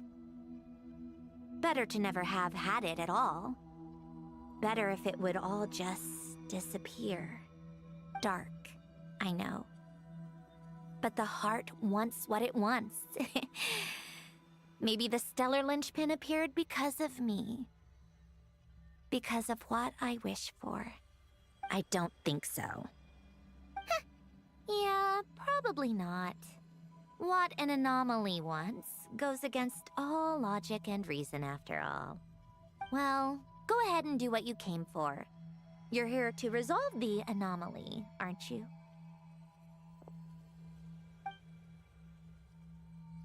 Yes. What's it gonna be? Keeping me imprisoned here like before? Or eliminating me entirely, like debugging a code? That might actually be a mercy. I don't care.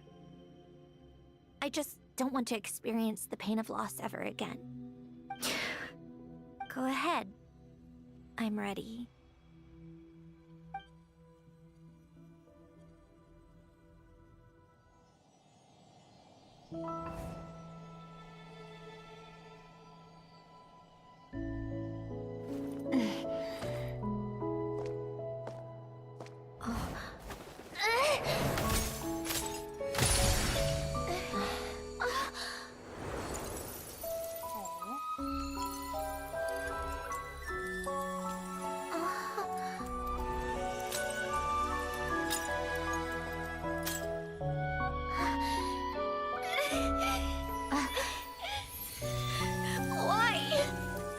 Why do we keep losing everything we care about?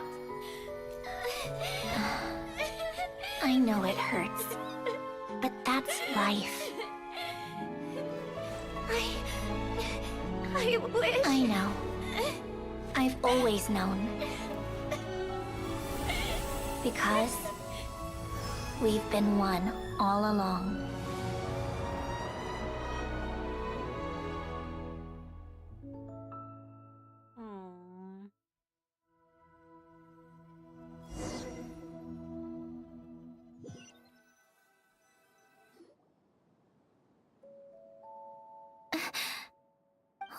Sandrone? I'm fine. It's okay to cry, you know. Cry? You've gotta be kidding me. Save the comforting for someone who needs it, Paimon. The emotional side of my core algorithm. My emotion module has always been fully developed and operational. Alen tried to tell me that too. I've just chosen to ignore her voice all this time. Because of a fear of loss? I suppose. Huh. Come to think of it, it's kind of like the aquarium on the ship. The aquarium? The old me took one look at it and saw something I would inevitably lose. So I stopped putting in the effort. Then, one by one, The fish all swam away, and the place became even more bleak and depressing. Pretty pathetic, right? Don't say that. A lot of people would feel the same. It just shows how much you care about what you have.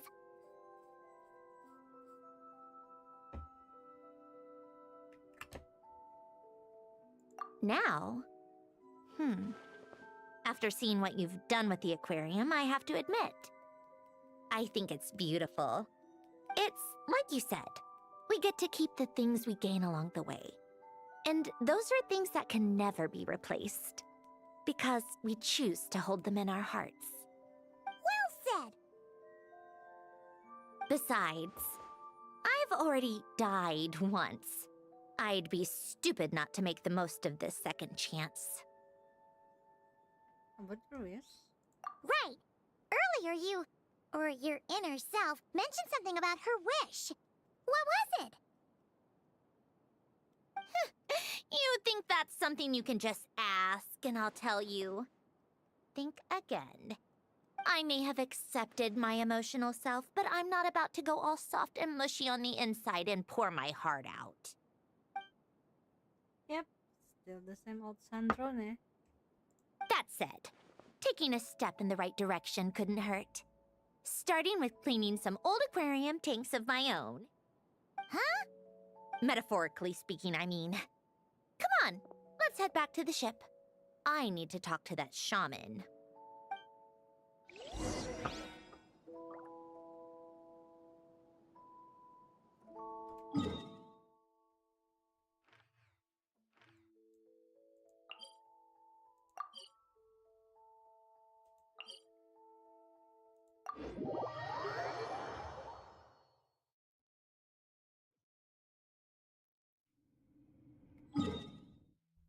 Yes, I've been there before.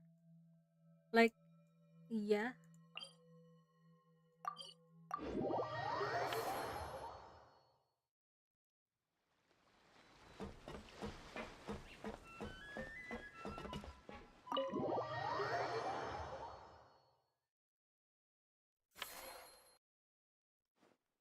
Huh?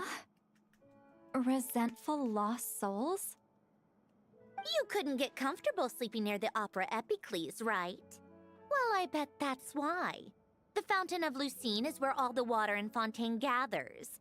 So that's where the emotions within the water converge as well. Hold on.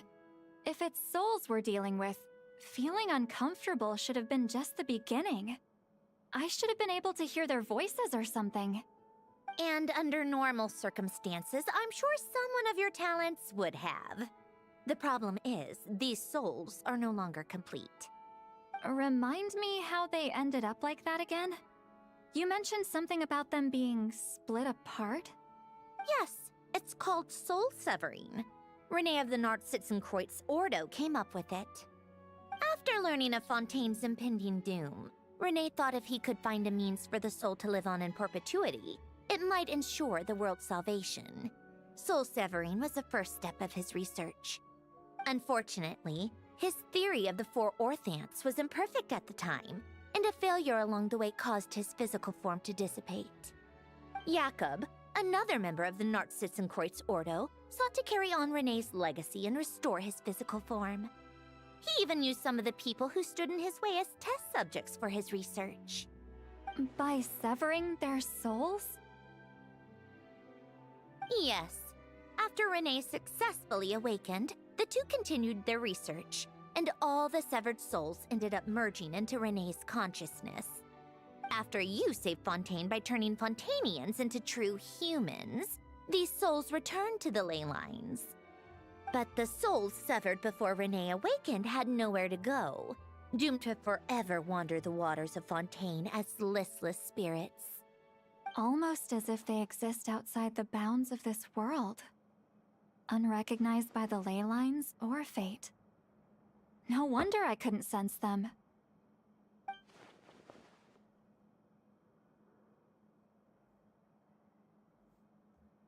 Breaking free from fate was also one of Rene's goals back then. Not only that, but over time, they began to fuse with other entities.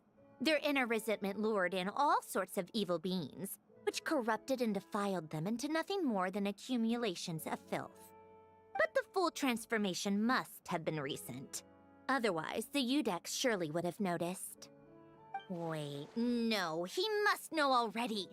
That would explain the underwater Melazine patrols. No wonder I kept running into officers from the Mara Chaussee Phantom earlier. In that case, let's go find Nervalette and we can sort it out together. No Viet. No, not just yet. Why not? For one, the diplomatic castle alone would be a nightmare. Even though I haven't reported back to Snezhnaya yet, I'm not planning to leave the Fatui anytime soon. Besides, with me here, success is a done deal. Involving other people would just complicate things. All I need is for Miss Lolly to help pinpoint the location of this monstrosity. Think you can do it? With my eyes closed. This is what I do. I'm a lot better at it than manning a desk, at least. But, how exactly do you plan on resolving this soul stuff? Even to me, there's no obvious answer. Seems pretty complicated, all things considered. Just trust me. I have the perfect solution. Oh, alright. If you're that confident, we'll follow your lead. Why the sudden interest in helping Fontaine with this, Sandrone? You never knew Renee and the others, right? No, I didn't. And you're right. This problem has nothing to do with me. I wouldn't get within 10 feet of the Nartsitzenkreuz Ordo or its members. But, in his later years, Elen told me he regretted not helping his best friend when he needed it the most. He also felt sorry towards Marianne, for being too lost in his mechanical research to look after her properly. If he were still with us, I think he'd do the same. He might have a few choice words to say about it, but even after everything, he wouldn't leave his friend's mess for someone else to clean up. Friends shouldn't hold grudges or leave behind regrets. Fixing what happened between him and Renee was one of his greatest wishes. All I'm doing is fulfilling it in his stead. You know, you really do seem a little different now. You mean everything that just happened wasn't for nothing? Why, thank you for pointing out the obvious, Paimon.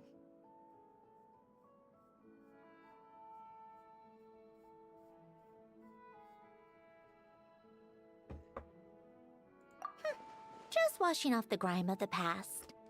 Turns out, a lot can build up after being ignored for so long. What's this about aquarium tanks all of a sudden? They go off on some grand adventure and what? Now they have their own private code? Stupid. All right then, Lolly. Tracking this thing down is up to you. Huh? Oh, right. No problem. You get this, Granny Eatsley!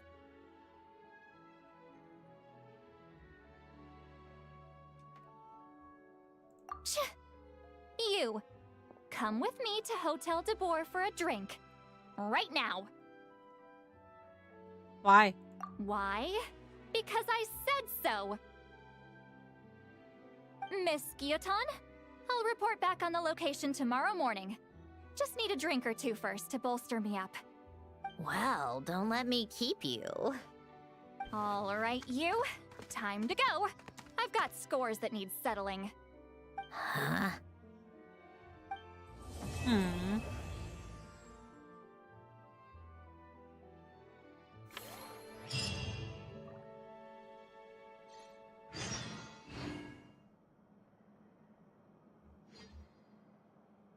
Sandrone! Oh, she kept it.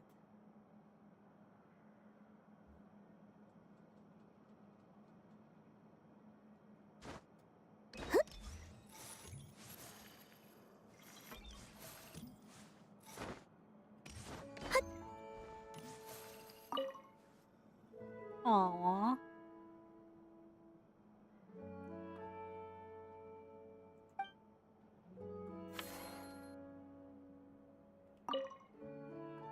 Oh.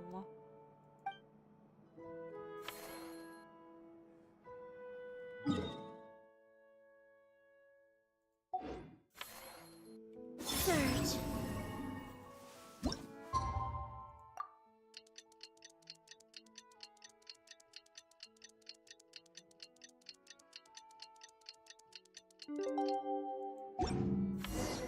Time to meet up with Sandrone! Wonder if St. Lolly was able to pinpoint the location. Well, we should know soon. Let's just hope it all works out.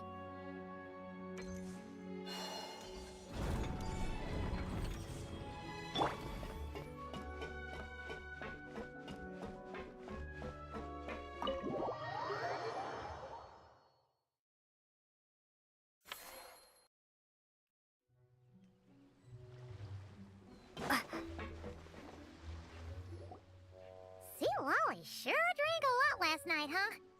Wonder if she's even awake. Good morning. Ah! Columbina! Oh, you sure know how to make an entrance. What are you doing here? We just finished filming a last-minute scene, so I came up to get some fresh air. The others are still down below discussing what the final scene should be. You mean, how it should end? Yes. They're torn between whether the heroine should reunite with her old friend or not. Ah! Because the whole point is that she came to her friend's homeland to search for her, right? Oh, Paimon almost forgot the plot! Yes. Director Farina and Miss Chiori think a tragic ending where the two never meet would be more poignant. But Director Xavier thinks having the two reunite would make for a more touching and heartwarming ending. What do you think? Me? I'm not sure. On a personal level, of course I want to see her again. Of course I want to experience that moment where we reunite. Even if it's just for the cameras. But that means an actor would have to take her place. And that makes me feel... Oh. Don't stress about that for now. Huh? Yeah, don't look so worried. Making a film is supposed to be fun. Besides, it's all gonna work out. You can trust Paimon on that. Work out? How? Well, you know. It's all get tied up in a nice little bow, you see. Yep, exactly. Okay, I trust you. I'll just focus on having fun for now. Well, well, look who we have here. Traveler and Paimon. Oh, the lighting specialist and clapper loader that never were. Yeah. We kinda went AWOL, didn't we? Sorry about that. Seriously, don't worry about it. Everything's going smoothly on our end, so just do what you need to do. Thanks for your understanding. We'll definitely make it up to you. You seem to be in better spirits now, Miss Columbina. I apologize if our earlier discussion put you on the spot. It's okay. I'm fine now. The Traveler and Paimon talked me through it. So, what are your thoughts on the ending then? Should we have them reunite or not? We should tie everything up in bows. Huh?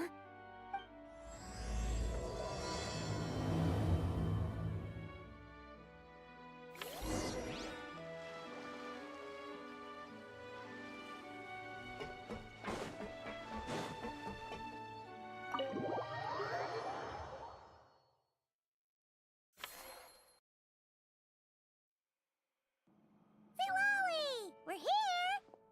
Oh, right on time. Well, yeah. We weren't the ones who drank our weight in alcohol yesterday. What? Are you suggesting Granny can't handle her liquor? It takes a lot more than that to get me drunk. Really? 'Cause, you stopped making sense after a while. Did I? Huh. News to me. I didn't say anything too crazy, I hope. Let's see. You spent half an hour bad-mouthing Auroron, half an hour complaining about work, an hour talking about light novels, and, Paimon kind of fell asleep after that. Are they gone? Oh, the crew? Yeah, we bumped into them on the deck, but they just left. Wait, but now that everything with your core is sorted out, what's stopping you from seeing Columbina? She misses you a lot. I just want to deal with this mess first. Besides, this is a perfect chance to make her jump for once. I have to plan it out more. But enough about that. Were you able to pinpoint the location of our target? Of course! When Granny Eatsley promises something, she delivers. Great, let's see. The Morte region. Oh, wait, this is the Tower of Gestalt. The place the souls were severed. Is that the source of the resentment? Or is it the Narcissenkreuz Ordo in general? Let me come with. This thing's movement isn't fixed. If it's not at this location when we get there, I can use a ritual to summon it. You've already gone to more than enough trouble. I don't mind. These old bones have nothing better to do anyway. Summoning a spirit isn't going to do me in. Besides, if I don't go, they'll just have more inside jokes I can't join in on. All right then. I appreciate it. There's no time to lose. Let's head out!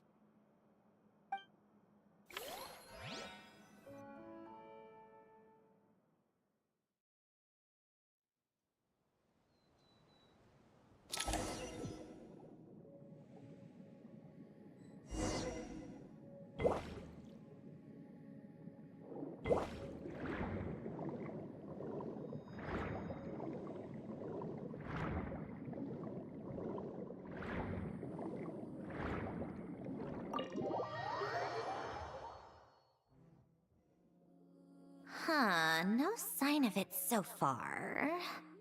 Should I start the summoning ritual? Let's drain the water from this floor of the tower first. It'll make it easier to move around. Wait, we can do that? Of course.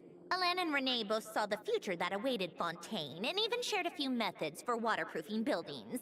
The principle behind it is... not important. Just unlock the mechanisms in the order I tell you.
Ready?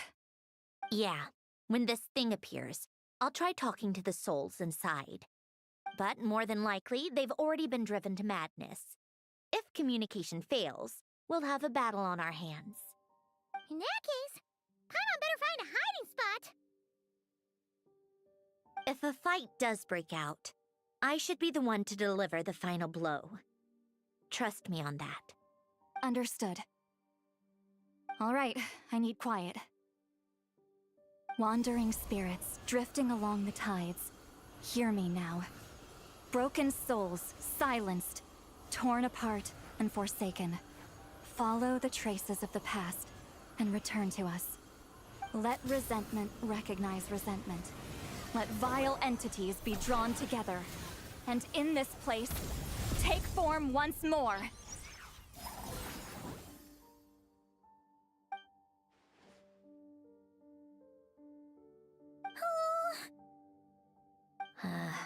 What now? Is that it? Ugh, this is exactly why I deal in math, not magic. How are we supposed to know what stage the spell is at? It's like there's no logic to speak of. Mechanical science is so much easier to...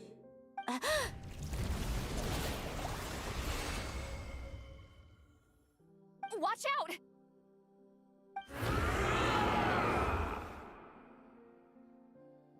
Hey, you! Or whoever's inside of you. I need you to listen to me. I'm a descendant of Fontaine's Lord Artificer, Hélène Guillotin. I can make you whole again and return you to the ley lines. You just need to work with me here.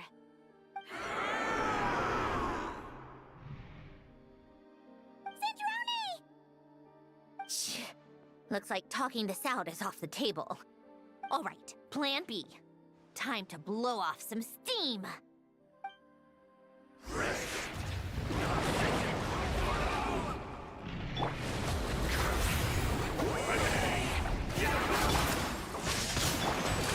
cursing out the wrong person! I didn't even know them!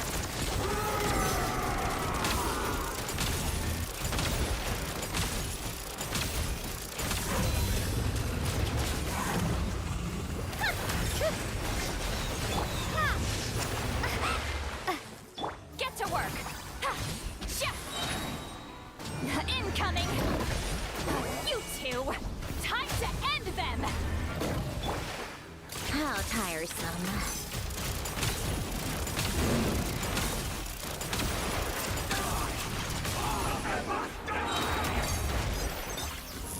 Most of them already did. But you still have a chance to return to the ley lines and reunite with your family. Just work with me here!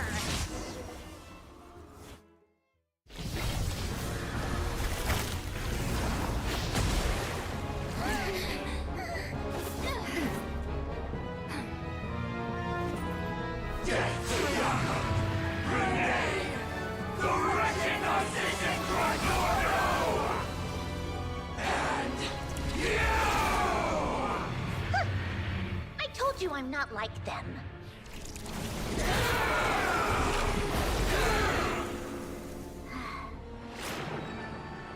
I'm stronger.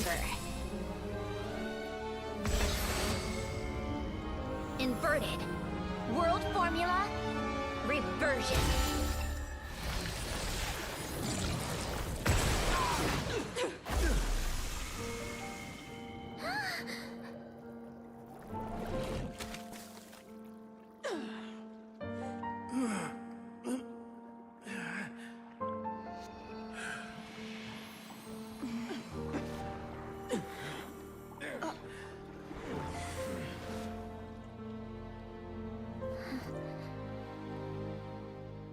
Be at peace among the tides. Lost souls.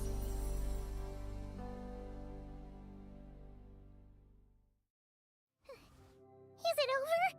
Yep, told you it'd be a piece of cake. How did you do that back there? That creature was nothing special. Add a bunch of souls with nowhere to go, a touch of malicious energy, a few impurities, and a whole lot of resentment, and that's what you get. All I did was separate the original souls from the rest of the filth, allowing them to be accepted by the current rules of the world. The principle behind the world formula is divergence.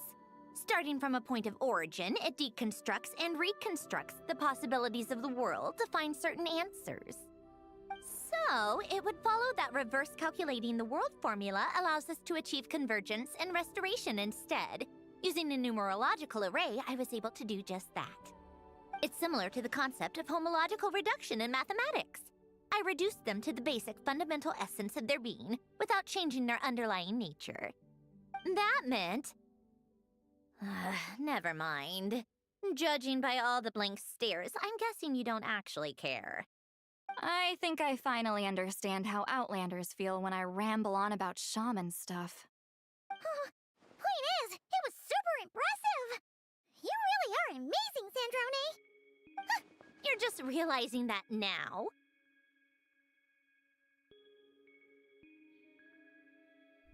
Why are there is some some kind of triangle love here. I expected nothing less from the unraveler. All of reason. Ahem. Of Enough all about reasons. that. We should get going. I'll go reset the mechanisms inside the tower. See you back on land.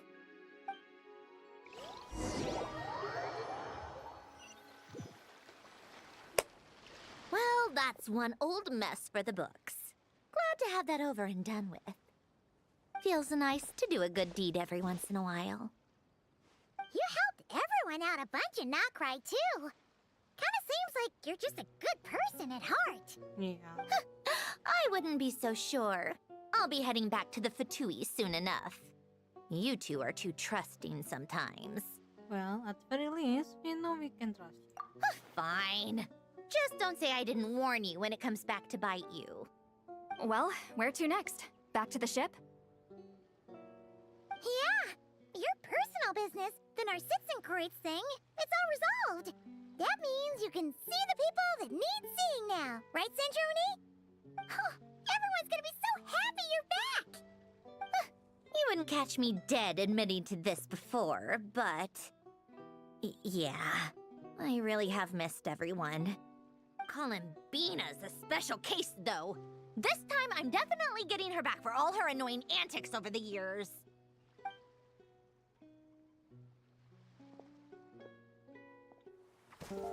She'll sense me coming from a mile off. How am I gonna...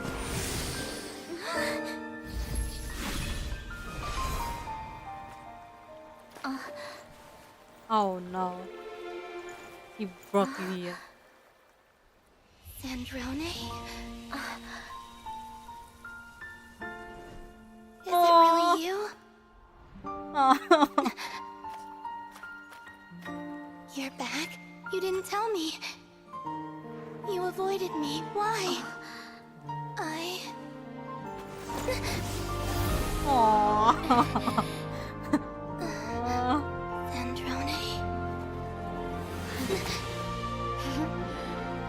Now we're even. I missed you so much. That makes one of us, idiot. Aw. I'm here, Columbina.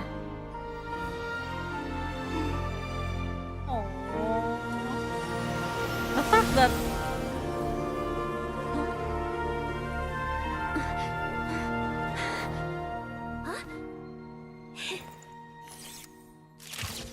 Aww.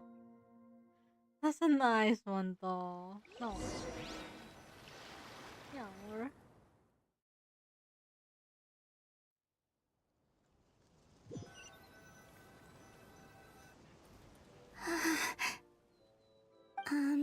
Sandroneeee. Don't ruin the moment.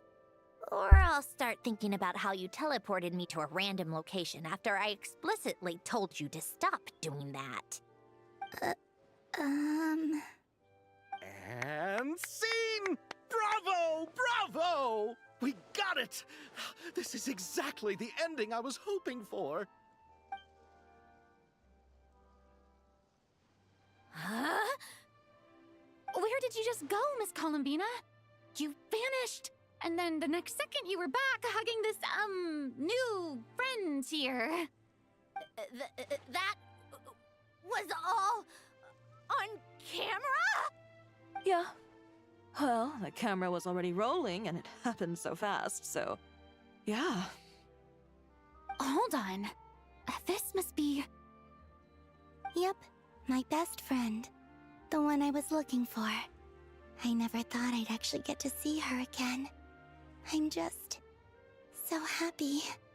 Plus, the film got a happy ending too. It's all thanks to you, Sandroneeee. Sandroneeee? You couldn't stop being annoying for 1 second? Columbina!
As expected.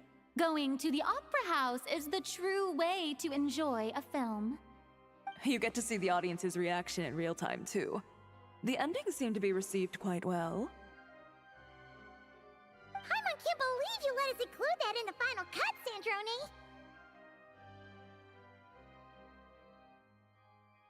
You even agreed to help us reshoot a couple of shots. Thanks a million. Most of it was caught on camera already, so it's not like I had much of a choice. Besides, the film I'm in is going to be anything less than perfect.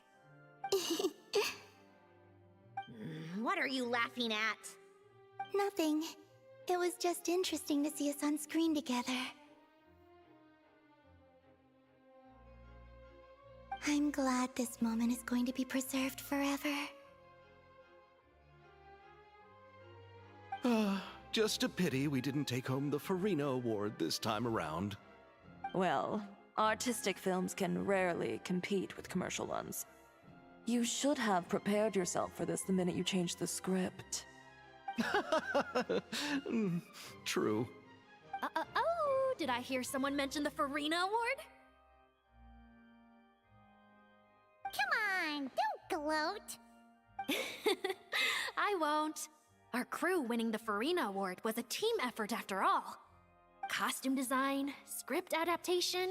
Ooh, and the practical effects were so realistic. The flames and explosions even made me jump while we were filming. A lot of the effects were based on actual items the Special Patrol confiscated from criminals. Who knew they'd serve another purpose, right? But it turned out amazing! Really brought the thrilling scenes from the novel to life. Fontaine's film industry is seriously impressive.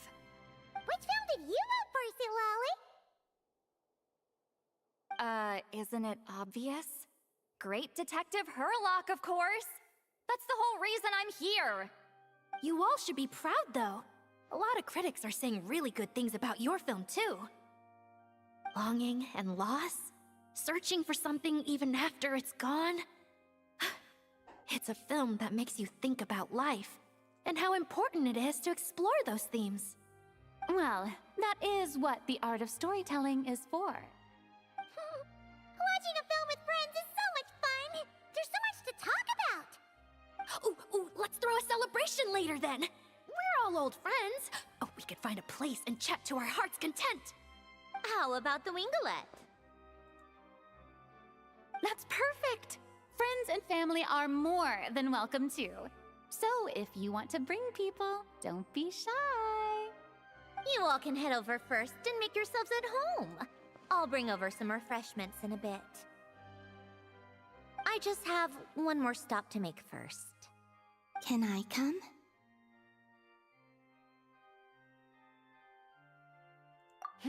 Fine. Not like you'd listen if I tried to stop you.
Yes. Here lies Lord Artificer, Elaine Gaeltan. This is his grave. Oh. I'm sorry, Ellen. I'm sorry this is the first time I've been back since leaving Fontaine. I should have come to see you more often. I got your gift. I even cleaned up one of the Nartsitzenkreuz Ordo's messes along the way. Our home is just as quiet and warm as it always was. The flowers in the garden are still thriving. I'll make sure to tend to them more often from now on. Polonia received irreparable damage in battle. I should have taken better care of your invention. I'm sorry. Polonia was family to me. Just like you. You always said I was a fast learner. But I'm not so sure. It took me far too long to learn the things that truly matter. I never said this to you back then, but... Thank you for creating me. For giving me the chance to experience life. Being your family meant everything to me. Absolutely everything. Can I say a few words as well, Sandrone? Don't need my permission. Hello, Mr. Guillotin. I'm Sandrone's friend. You don't need to worry. Sandrone is doing great. Not only is she a brilliant scholar, she's made a whole bunch of friends, too. And she takes great care of them. As if... She'll never admit it, but she's always there when her friends need it the most. I wouldn't even be here without her. So, if she ever needs help, her friends will be there in a heartbeat, including me. That's what best friends are for. Columbina. What else? Oh, she likes drinking bitter coffee, listening to piano music when she can't sleep. Turns out she even likes giving hugs. No, wait! Don't tell him all that! Huh? I don't understand. I didn't think you'd want to hide things from him. Well, yeah. But there are still things I don't want to say. Okay. I'll come by myself and tell him for you then. That's not what I meant! Alright. Enough with the speeches. If no one has anything else to add, let's just leave it there. Should we say a few words too?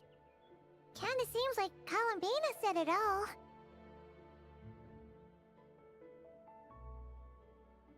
Oh, great idea!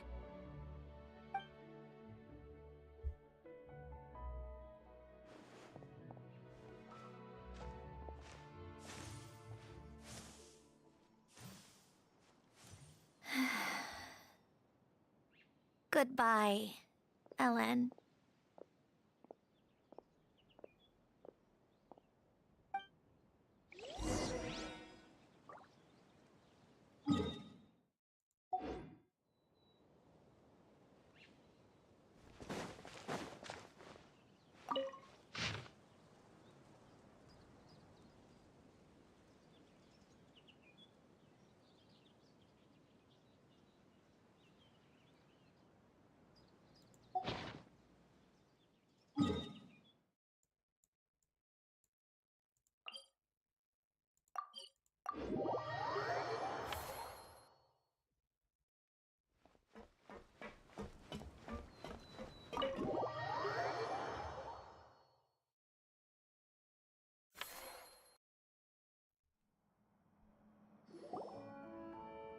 You made it!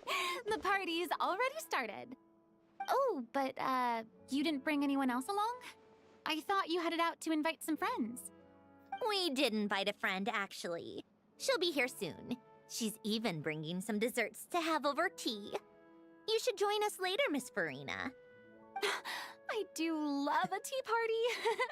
Then don't mind if I do. This seems like a fun occasion. Let's go talk with everyone. Good idea! We'll introduce you to all our old friends.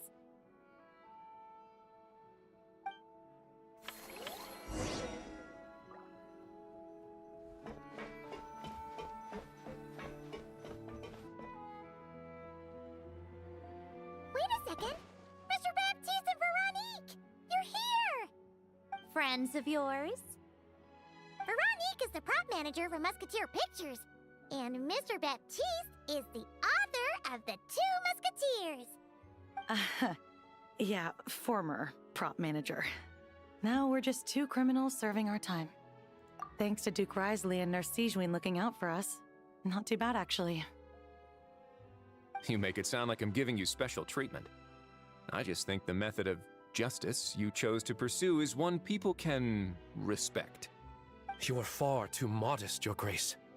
The only reason we were even able to come to the surface for the festival is because you fought for it. It's also just good for the physical and mental health of the prisoners in general. Anyway, I suppose I have you to thank for keeping the winglet in such good shape. I never knew she could look so striking. I didn't do anything special. It was mostly the Traveler and the others. Don't sell yourself short, Miss Guillotin. You are the current captain, after all. In light of that, I have to ask, do you mind if I leave up some of the installations so the people back at the fortress can also enjoy the aquarium? Huh? Like I said before, I just think it would be good for the inmates who clean and maintain the winglet to see their work put to good use. Besides, maintaining an aquarium is sure to be a lot more interesting than scrubbing rust off the walls and deck. Of course I don't mind. I'm grateful you even want to keep it. Great. Then it's decided. That's amazing, Sandrone. We should go hang out at the Fortress of Meripede later, then. You do know you just invited me to hang out in prison, don't you?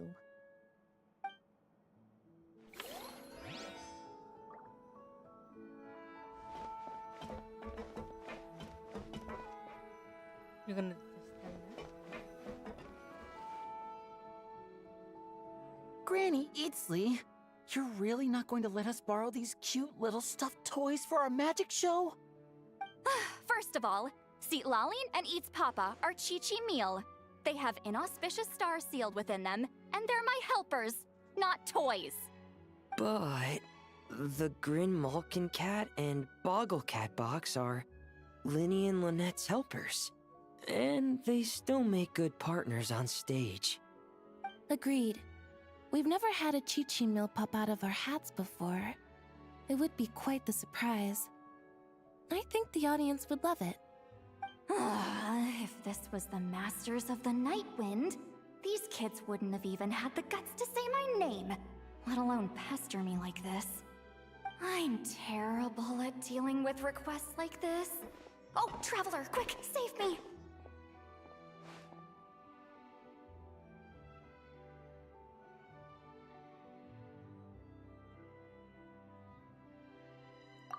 You think you're so funny. Lady Sandrone, Lady Columbina. Hello. Don't look at me like that. I don't have any mechanisms for you to break. Don't be fooled by my sister's demeanor, Lady Sandrone. She's just as delighted as the rest of us to have you back. Well, I suppose when I'm not so busy, I could find some time when Arlecchino is around and bring over a few gifts to the House of the Hearth. You're too kind, Lady Sandrone. I'm sure just your visit alone would make Father more than happy. I just need to borrow them for a bit. I'll pull them out of my hat, give them a quick hug, then give them straight back. When did hugging become a part of it? Oh! I could lend you Pear, so you have something to hug in the meantime. He gives really good hugs. I don't need something to hug in the meantime. The issue was never the hugs. How about this? You can have 2 VIP tickets right next to each other. Excellent view. Right next to each other?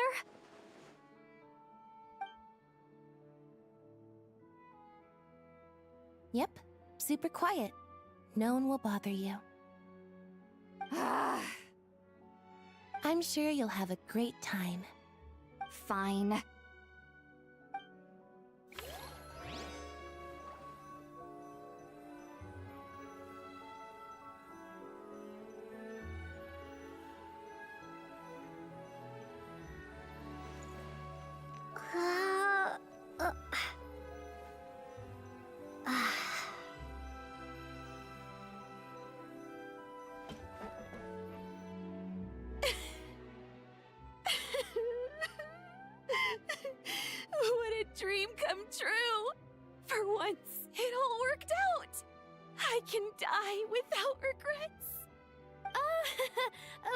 not get too ahead of ourselves, Director Lapine Pauline. What was in that piece of cake you just handed her, Escoffier? Romaritime flowers, eggs, flour, same as all the other pieces. What, you think I tampered with it? Playing a detective in real life now too, are we? Oh, it's so delicious.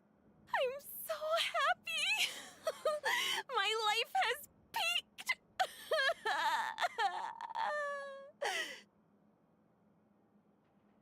Miss Lapine Pauline, look who I brought!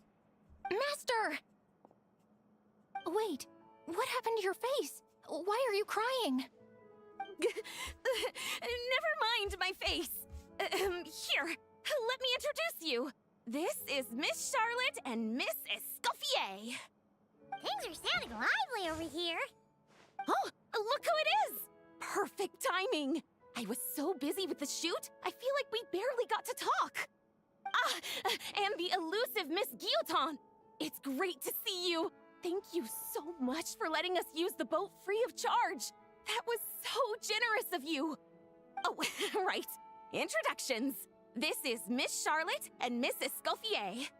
That's kind of you. But I didn't really do anything. If you want to thank someone, it should be the Duke or the people who keep the boat in such good shape. Right. I'll head over in a bit and do just that.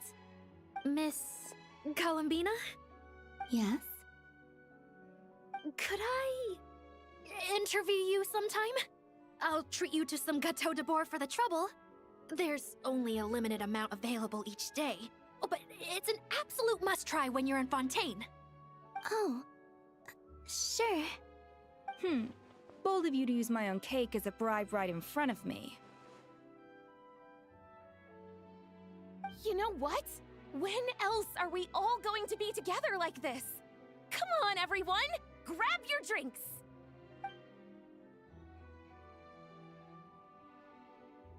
Are we going to toast?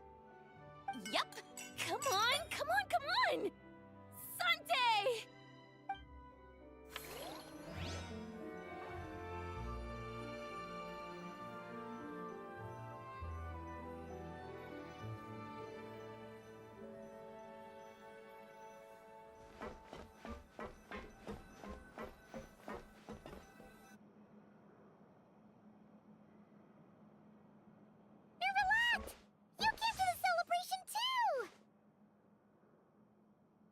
Yes. I can only hope my presence does not make anyone ill at ease. Who's this? All right! This is Nervalette, the Udex of Fontaine. And this is Columbina and Sandrone. Greetings. Hello. These two must be the Fatus and former Fatus related to the recent incident in Nodcry. I read about them in the diplomatic report. The Udex? Oh, the dragon that cries a lot. Oh, well... Jeez, Columbina. That's your takeaway from all those Fatui meetings? Seriously? Is that truly how I'm portrayed in the Fatui's intelligence? You must put a lot of people in prison then. Well, it would be more accurate to say I pass judgment on their crimes. All trials in Fontaine strive for fairness and justice, so as to avoid imprisoning the innocent. So, only the people who deserve it get sent to prison. Well, deserve is quite a subjective metric, is it not? At the very least, I can promise that in every trial over which I preside, I make every effort to deliver a fair verdict.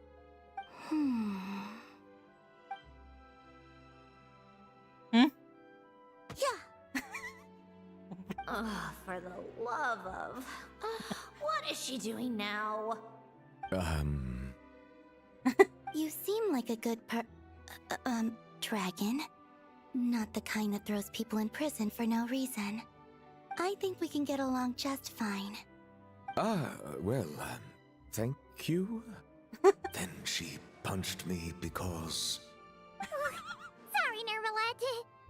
that's a sign of friendship. Where does she even pick up weird habits like that? Ah, I see. I believe I have observed people on the streets of Fontaine expressing affection in a similar manner.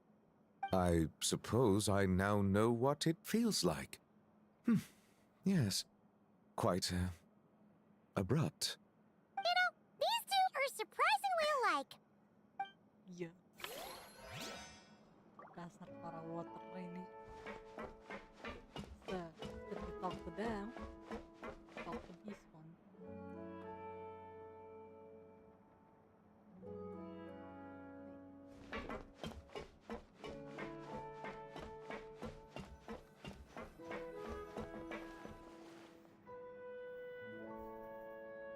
You made it. Sorry for starting the celebrations without you. No worries at all. We're just glad everyone's having such a great time. Oh, right. You've probably seen them around already, but let us introduce you for real. This is... Miss Columbina and Miss Guillotin, right? Oh, we saw the film you were in. It was so touching. Yep. This one started bawling her eyes out right next to me in the theater. I know. I didn't bring nearly enough tissues. Thanks. We saw your film too. I memorized all your names. Oh, guess we can skip the introductions then. Our effects were pretty over the top, right? Some of the extras in the big scenes were actual members of the Spina di Rosula. So basically, your contribution was creating realistic-looking chaos. That wasn't the only realistic aspect. Miss Chevres and Miss Emily were also kind enough to lend their expertise on criminal investigations and forensics. Oh, it was nothing. I was just honored to take part and help out. Wow! No wonder your film turned out so good. You basically had an expert in every field. Talk about a stacked crew. Oh, speaking of, want to join in on a round of tabletop troupe later, Miss Columbina and Miss Guillotin? I mean, what better place for a party than a party? Here we go again. That sounds interesting. Yes! Persuasion successful! What about you, Miss Guillotin? I guess one round couldn't hurt. Critical success! Oh, looks like Arlecchino's here. Come on, Columbina. Let's go have ourselves a tea party.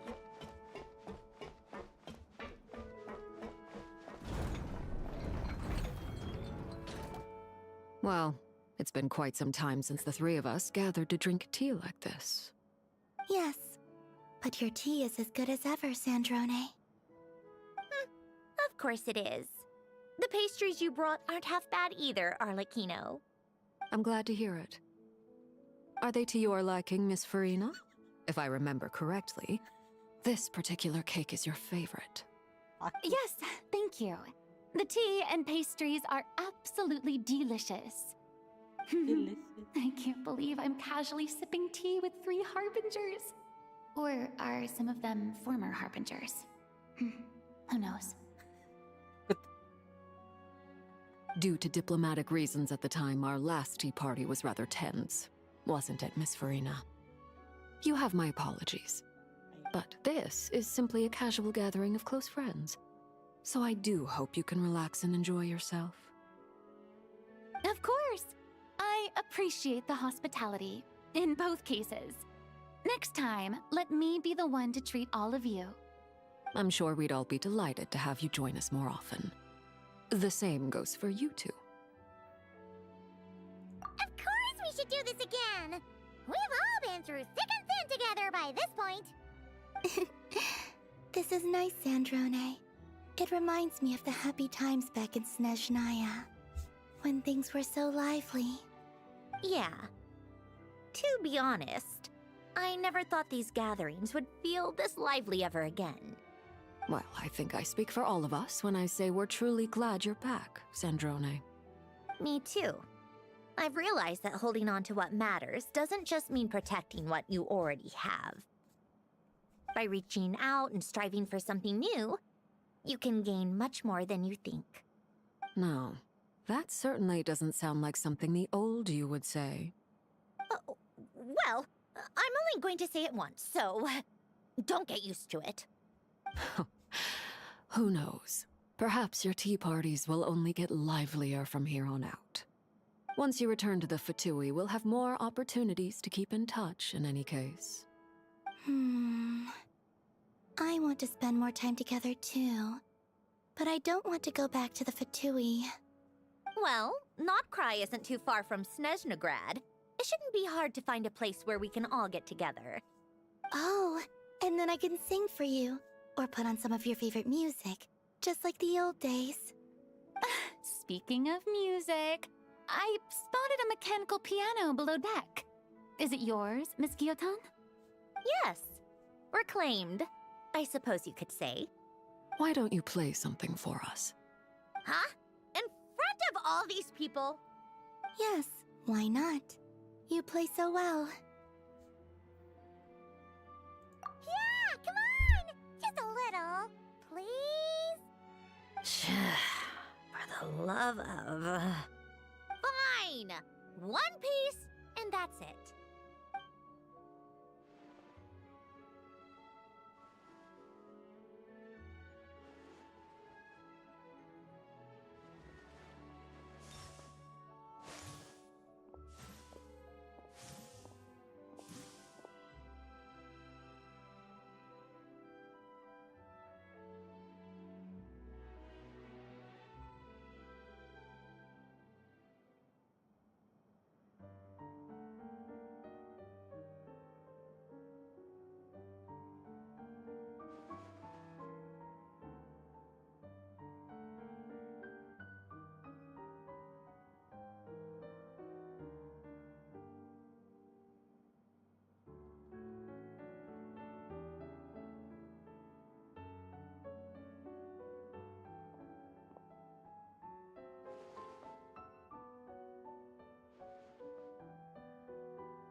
Musketeer pictures.